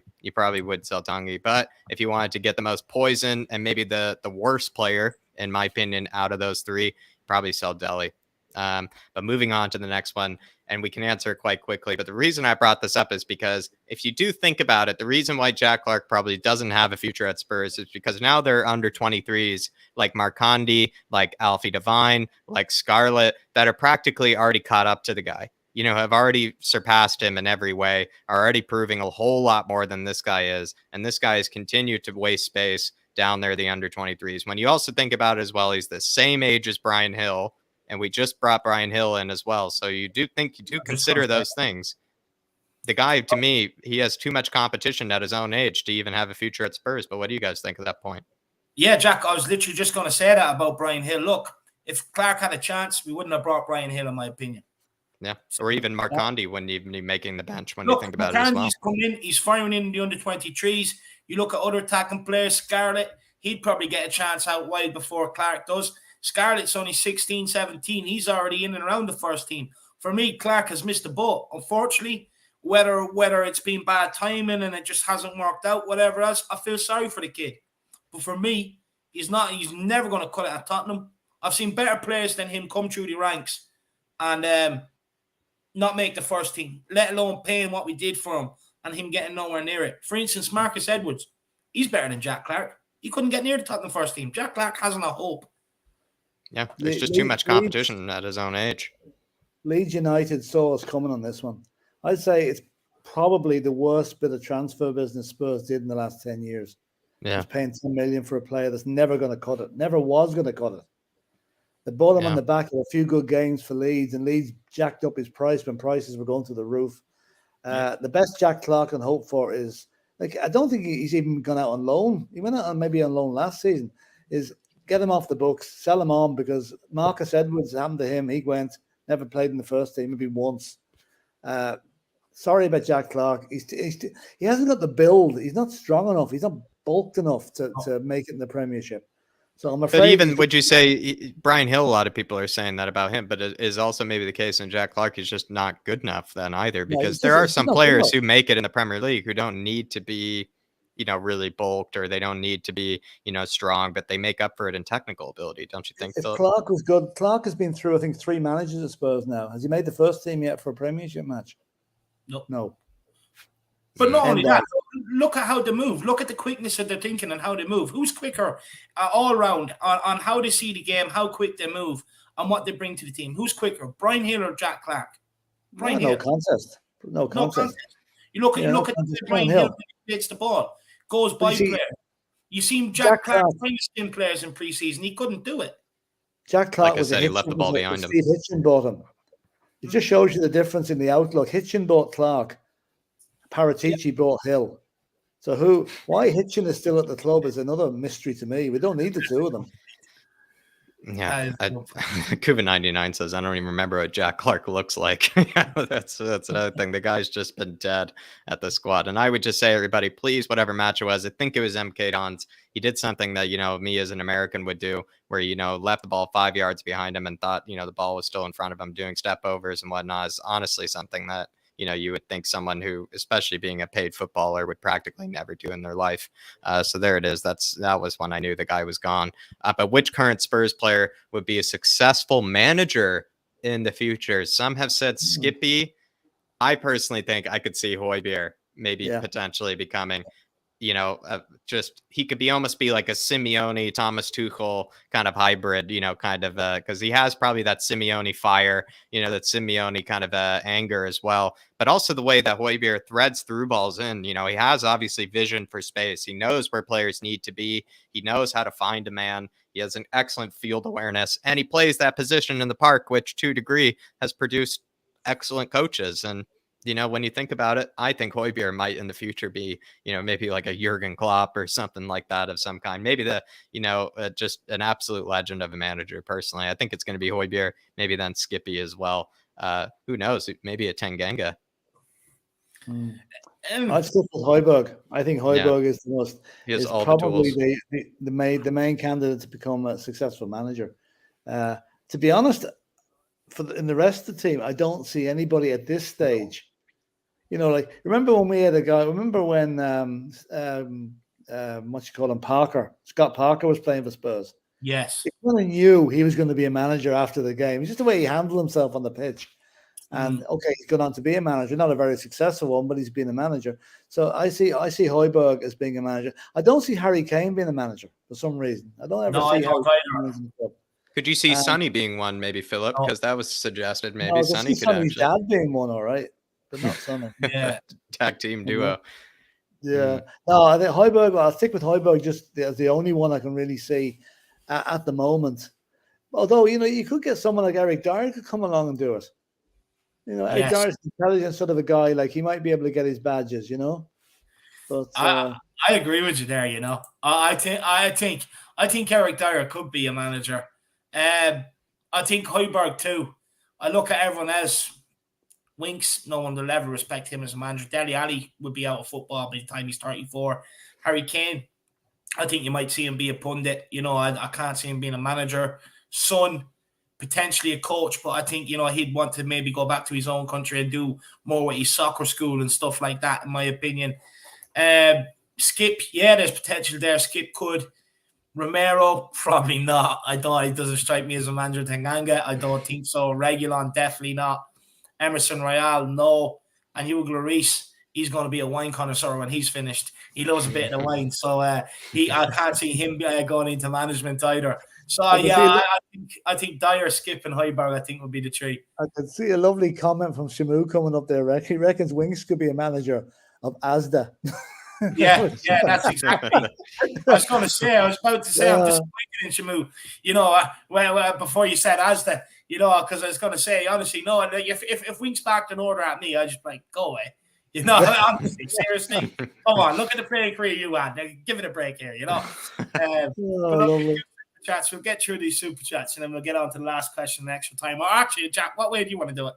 No, I think these super chats are great. I want to do these now. I think they're brilliant. D-Chex Kane says Levy wouldn't sell Dele because he gives him free marketing with Pep's daughter. I would just say, Dele's maybe last hope at maybe getting to another good club is potentially just getting, that sympathy father-in-law, kind of a purchase, where, they just say, give this guy a chance. He always shows up on time for family dinner. He always picks up my daughter on time, from work, takes her to the nicest of restaurants. Maybe that's just Pep, he might just give a bit of a sympathy transfer for Dele. But yeah, I think it really is actually quite shocking still to this day how many times maybe Levy has just been holding out for that 30, 40 million, 50 million bid that we're talking about and just hasn't come because like I said, everybody, it was 4 seasons ago that 9 goals and 10 assists. And that wasn't the 16-17. The 16-17 was 5 seasons ago. So again, it's a lot longer than you think. It's a lot longer than you think. Really, time has definitely flown by. I would actually say, and it's been very slow playing as well as it's been flying by. So he's had tons of time to earn it back. And, it just shows for me. I think he really is, he's on Last Chance Saloon, and Last Chance Saloon has even already happened to a degree. Yeah. And look, even if it is a case that Levy is close to Dele Alli, and then there's a conflict of interest there because he's not doing what's best for the club. So, he's supposed to be the cheapskate as well. So, he should be, getting this guy out if he's not producing as well. It doesn't fill me with confidence that you see him down in the canteen with the players on the documentary. And yeah, it could have been to make him look good and like he's one of the lads and everything else. But, at the end of the day, he's up there to make cutthroat decisions, not be down there clowning around doing handshakes with Dele Alli. It's ridiculous. We just keep moving. Sorry. Good one, D-Trex Kane. No, great super chat. Really appreciate you, D-Trex Kane. William Kelly saying, if we are going to get rid of people, Steve Hitchen needs gone. Also for the bad transfers, Paratici has shown up big time. Really, there you go, William Kelly. I mean, Philip, anything to say, as Hitchen, maybe as you just said, we bring in Brian Hill, Hitchen brings in Chuck Clark. Exactly my feelings, William. It's just exactly the way I feel. I mean, Steve Hitchen is yesterday's man as far as I can see at Tottenham. And he must have something on Levy that he's still on the payroll, because he should be gone. There's no need for the two of them. Absolutely no need. And yet he's still there. One of the mysteries of all time. Maybe it's also another but sympathy one. Anyway, Do you know maybe it's similar to Dele. It's just a sympathy kind of situation with Daniel Levy. It shows maybe Daniel Levy has a heart for maybe some, not for the fans, but for the people that, he employs. Do you know what it is, though, right? If I was 40 or 50 years old and I was watching myself be a part of the Tom and Jerry crew, which is what I call them now, Tom and Jerry, is Paratici and Hitchen. If I was Hitchen's age, though, right, and I'm like fangirling after Paratici and I'm literally his T-boy, I would be embarrassed to be seen like that. I would be embarrassed. And at the end of the day, look, it's another part of the problem. There's no one culpable for the shit decisions that they make at this club. Oh, okay, Hitchen, you got it wrong. So what we'll do is we're just going to put you beside Paratici so that he can't go rogue and you can come and inform me what he's doing, what he's talking about, what's going on. Instead of just saying, okay, you got it wrong, you're sacked. Which should happen. It should happen. I don't know why in football we need to be given, especially some of these money people that are coming into the game and in charge of buying the players and whatever else. You shouldn't be giving them 2-3 different chances of creating new roles for them and everything else. If he hasn't done his job, get him gone. But no, this guy's 50-year-old being the sideman to Paratici, and every time Paratici jumps up on camera at the side of the pitch, you see Hitchen beside him. It's embarrassing. It's absolutely embarrassing. It's lucky he doesn't work for Watford. He's been sacked about 6 times by now. Oh, I can't believe I actually cannot believe the guy's still here. Look at the signings this guy brought in. Yeah, even the ones that we've complained about, even today.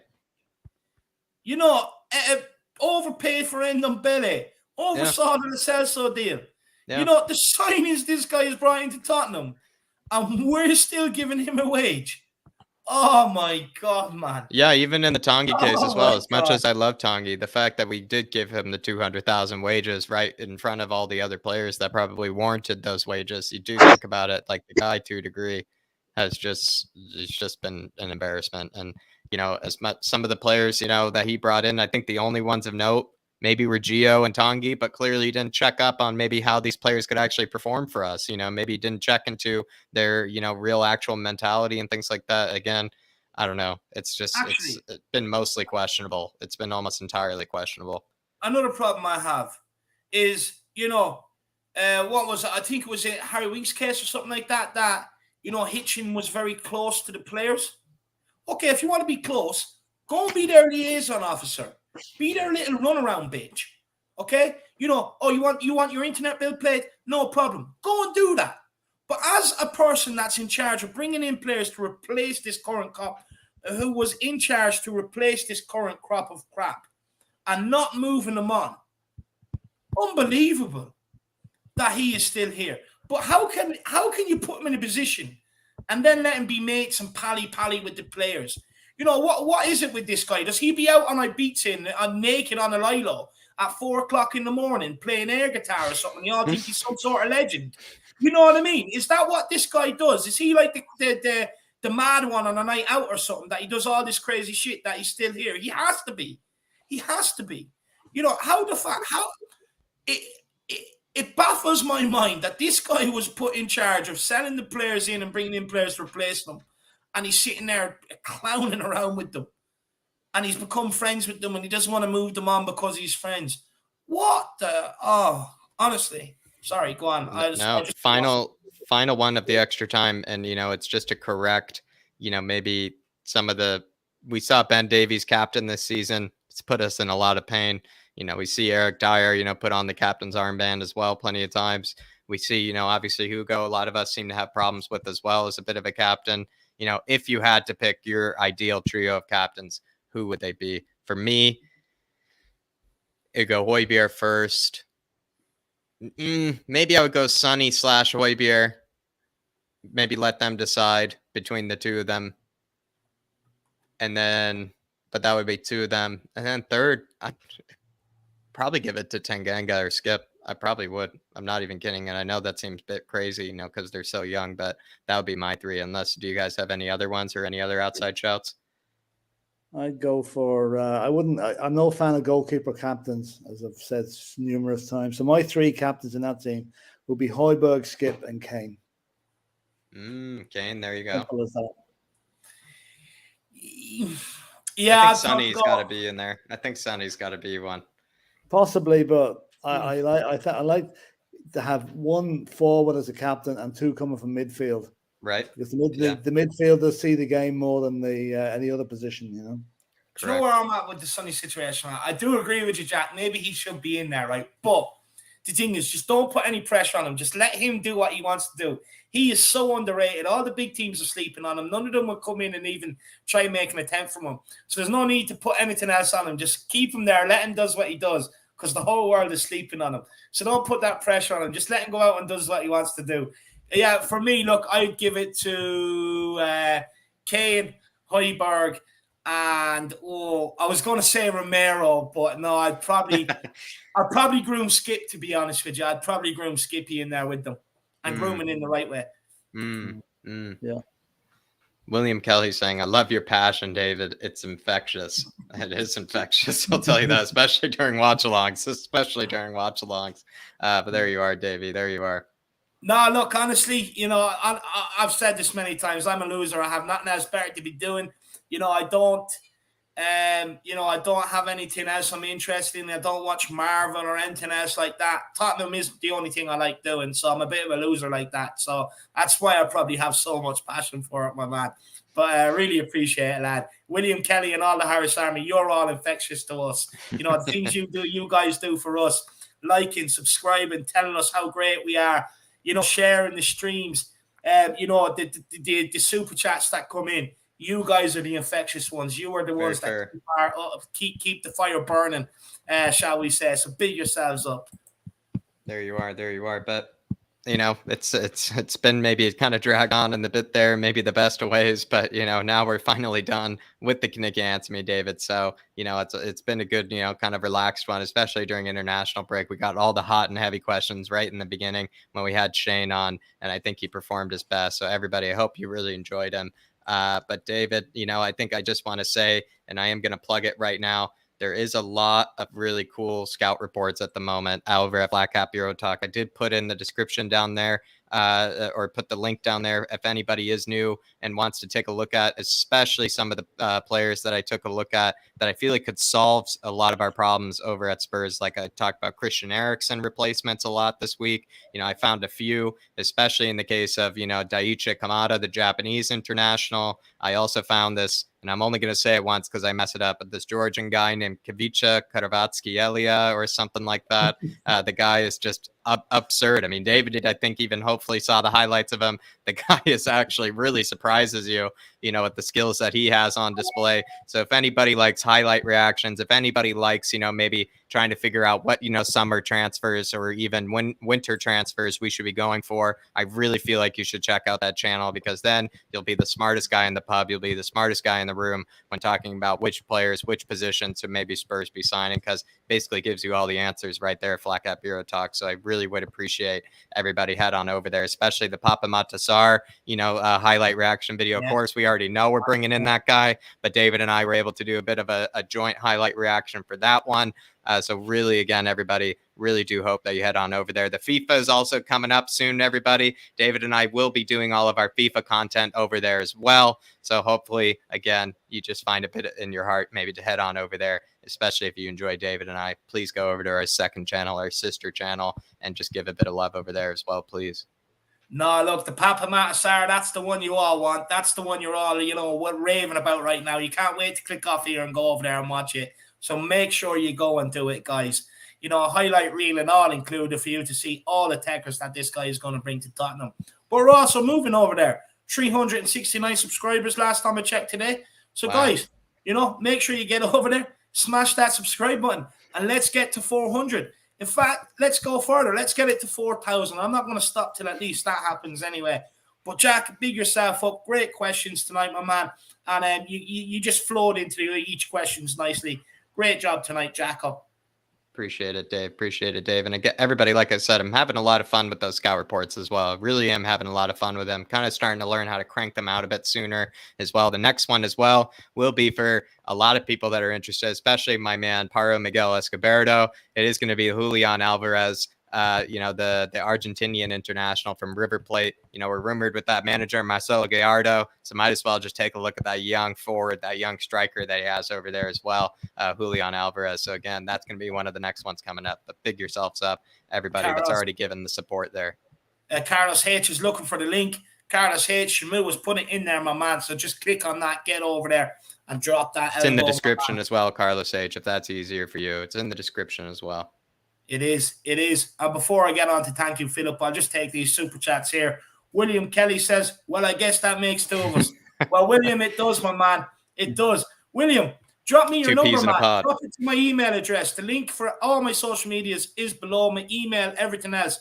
Drop me your number, man. Let's get in contact. Let's have a chat. And plus, I'm starting a Harris Army group chat. I'm starting it tomorrow, guys. I do have a list of numbers and names already, but don't worry, you still have time. Get your numbers over to me. My email, whether it's Jack's email, whether it's our social medias, it doesn't matter. Get the numbers together. We're going to get you all into one group so that we can all be one big, happy Tottenham family. That's what I reckon should happen next. William Kelly says, well, I guess that makes two of us. It does, my man. You're a legend. I presume you're on your way to work, my man. So, look, have a good day. Come home, and just enjoy yourself, my man. Just keep riding that wave of the winning feeling. W's only around here. That's what I say, my man. But big up, William. What a legend. Also, maybe he has the 5 R's, Dave. He has the back 4 of all the R's, and then the 5th one is, for the nice bottle of rum that he has also in the high shelf as well. So really big yourself up, William. Really big yourself up for all the support that you do give us. Really do big yourself up. So Nuska saying so many great scout reports on Flat Cap Bureau Talk. All of them are must watches. Great stream tonight, all. Really do appreciate that. Come on, you Spurs. Come on, you Harris Army. Come on, you Flat Cap Armies. Anuska, like Paro Miguel Escobardo, like a lot of people, like Kuva99, and I know I'm missing plenty of others, like David as well. Really do appreciate all the support that you guys give me over there. It feels like its own kind of miniature family over there as well, with all the comments I get, from people saying, especially, some of the ones that, like even the Georgian guy, a lot of the people that watch that were actually genuinely surprised as well. And it made me not feel crazy, thinking that this guy is worth taking a look at. And Tanuska especially has been a real saint. She's been a real saint over there as well. I really appreciate. She takes a lot of time putting in really nice comments over there, Dave. She really watches the videos, and she really puts in the time and effort as well when, putting in a comment, to engage with everybody as well as me over there. So Zanuska, like always, really, really do appreciate you. It doesn't go unnoticed. It doesn't go unnoticed. No, what a legend, Zanuska, and thank you so much since you've come in and, you found this channel and the Flat Cap Bureau Talk. You're here every single day. on top of all your volunteering work. I don't know how you do it or how you find the time, but keep being you. And thank you so much for the support. Absolutely brilliant. But look, let's thank the man, the myth, the legend. He comes on these streams and everybody just absolutely loves him. Philip, thank you so much for sitting through such a long one with us tonight. I'm so happy to have you. Thank you so much. No problem. Pleasure as always, lads. It's great to be involved in this channel, which I really love watching and been involved in. Thanks a lot. I appreciate it, my man. Honestly, you're way too good to us, and you really bring some great energy and great points to any panel that you're on. So look, keep it up, my man, and thank you so much for your time. No problem. No, go on. No, thanks for that. And sure, I'm always here if you need me. No, 100%. I love it. But look, you guys, the Harris Army out there, big yourselves up. You're all absolute legends. The continued support you give myself and Jack is unrivaled. It is off the charts. The atmosphere you've created for anyone that comes into the chat and everything else, again, it's unrivaled. It's absolutely unbelievable. And because of you guys, me and Jack have a trial sponsorship for 1 month. 1 month only. Now, in order to try and make that long term, we will get a discount code that will give you 20% off. I can't tell you what it is until we drop it, but it'll give you 20% off. So for you guys, do have anything, if you could get over there and really help us and, try and help us get that long-term one, it'd be greatly appreciated. But they only gave us a sponsorship because of you guys. And make no mistake about it. They checked in, they seen the loyal followers, the amount of people liking, people tuning in, how much you guys get behind me and Jack and everything else. And we only got it because of you. So thank you so much. I really appreciate it. Honestly, when I first started this, I couldn't even imagine that things like this would ever happen to someone like me. I'm probably one of the most unluckiest person in the world you'll ever meet. Just things, and to have such nice things happen to me, I can only forever be grateful to you guys. Honestly, you guys, you are amazing. Jack, do you want to say anything to them? No, exactly. It really is actually sensational. We didn't expect, to be messaged by the sponsor in this sort of way. And just immediately, it is the whole fan base that comes to mind, because it's not really anything that David or I necessarily did. It all really depends on the support that you guys give us, especially, I would say, again, just the regulars, the people that always show up for every single show, the people that never miss it, the people that continue to show us the support and continue to, kind of to a degree grow with us. They've grown so much with us, and it's all thanks to them. It really is. And to you guys, the Harris Army, as well as the Flat Cap Army. Of course, we've practically had too many armies at this rate because they've all grown too big for their own ranks. And really is it's just a testament. It really is the strongest fan base there is. It really is. It's honestly impenetrable, this sort of fan base. And we really do appreciate you guys, because like you said, as much as David and I, as much as we're trying to improve, as much as we're trying to make everything better, it is the way that you guys receive us. It is the ways that you guys have supported us that has actually allowed maybe sponsors and whatnot to now take notice of us. And it's all surreal. It really is all surreal. And we don't know how to thank you enough. And the only way we can thank you is to continue to up the content, continue to make it better for you guys. But again, like I said, it's the way that you guys have received it that has actually made us be noticed in such a way. And so we want you guys to let you know that it is all thanks to you. It really is all thanks to you guys. So really, honestly, pick yourselves up in some way. Maybe save a bit of something in the fridge for your guys' selves, because you're the ones who built us up. As much as David and I can click the button and talk to each other, it's you guys are the ones that show up and engage with us in the way that you do. And there's no other fan base like it, I'll tell you that. And it's all thanks to you guys. You're the guys who built this. It really is. It's all them, Dave. It really is. At the end of the day, absolute legends. Honestly, we're forever indebted to you. And look, as long as me and Jack get to keep doing this, it's all because of you guys. So thank you so much. It's greatly appreciated. And Kuva says, Dave has gone rogue. Where's the cat gone at? Look, Kuva, anytime, right, I'm on We Are Tottenham TV and stuff like that, people always think I'm bald. And a lot of people in the Harris Army probably think I'm bald.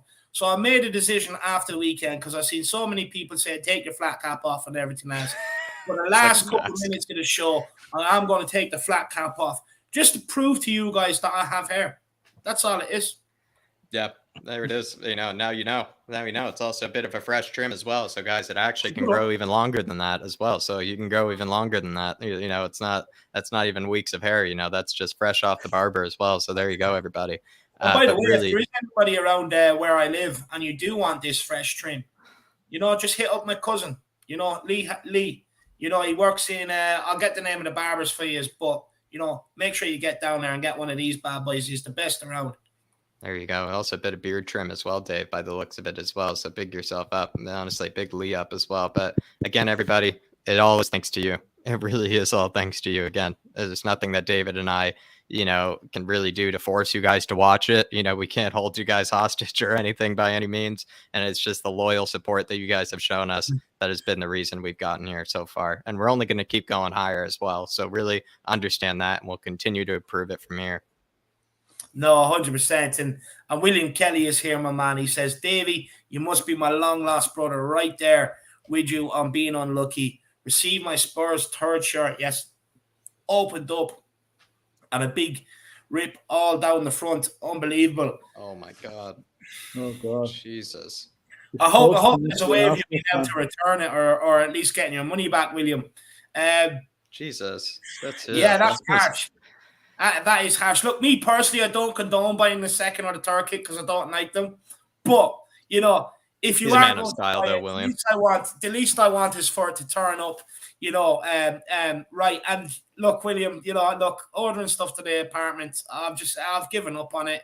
I'm sick of it. I just go to the shop now and get it because at least then once I buy it and I'm transporting it to my house, it's in my hands what happens to it. I can't leave it in the hands of the couriers anymore. Too many things come broken or don't turn up and you have to ring this place and that place. But look, William, I do hope you get it sorted out, my man. I do hope you get it sorted out. And William, if you're ever back home, man, if you ever get back home, hit me up. No matter where you are, man, I'll meet you for a pint, brother. I'll definitely meet you for a pint, my man, 100%.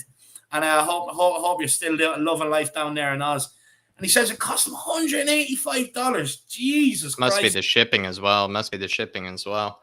I mean, I think, William, I really hope there's some sort of return. Maybe, knowing Levy, he wouldn't give you any extra compensation on top of the inconvenience of this all. But I really do hope there's some sort of return because especially if that's how you opened it, you should be able to return it that way. But I think you probably know better than I do, William, in that case. And I don't know. There's hopefully some sense of getting your money back right away for it, at least, and even maybe something thrown on top of it for the inconvenience. Yeah, I'd be looking for a free jersey, to be honest with you. That's what I'm kind of saying. I would replaced and another one. And having to wait that long, too, as well for it. Yeah. So I hopefully Levy has some sort of, I know he definitely doesn't, but hopefully he has some sort of policy that allows you to get something on top of it for the inconvenience, William. I'll be honest with you. I think William's smarter than that now to be putting money in Daniel Levy's pockets. I'd say he's bought it from like a JD Sports or something like that. But William, big yourself up, my man. I hope you get the situation sorted out. But guys, we're going to end off. It's been an absolute cracker. Tell your friends about it. Share it. They're going to absolutely love it. Look, guys, as always, I love Tottenham Hotspur. I know you do too. Come on, you Spurs. Come on, you Spurs.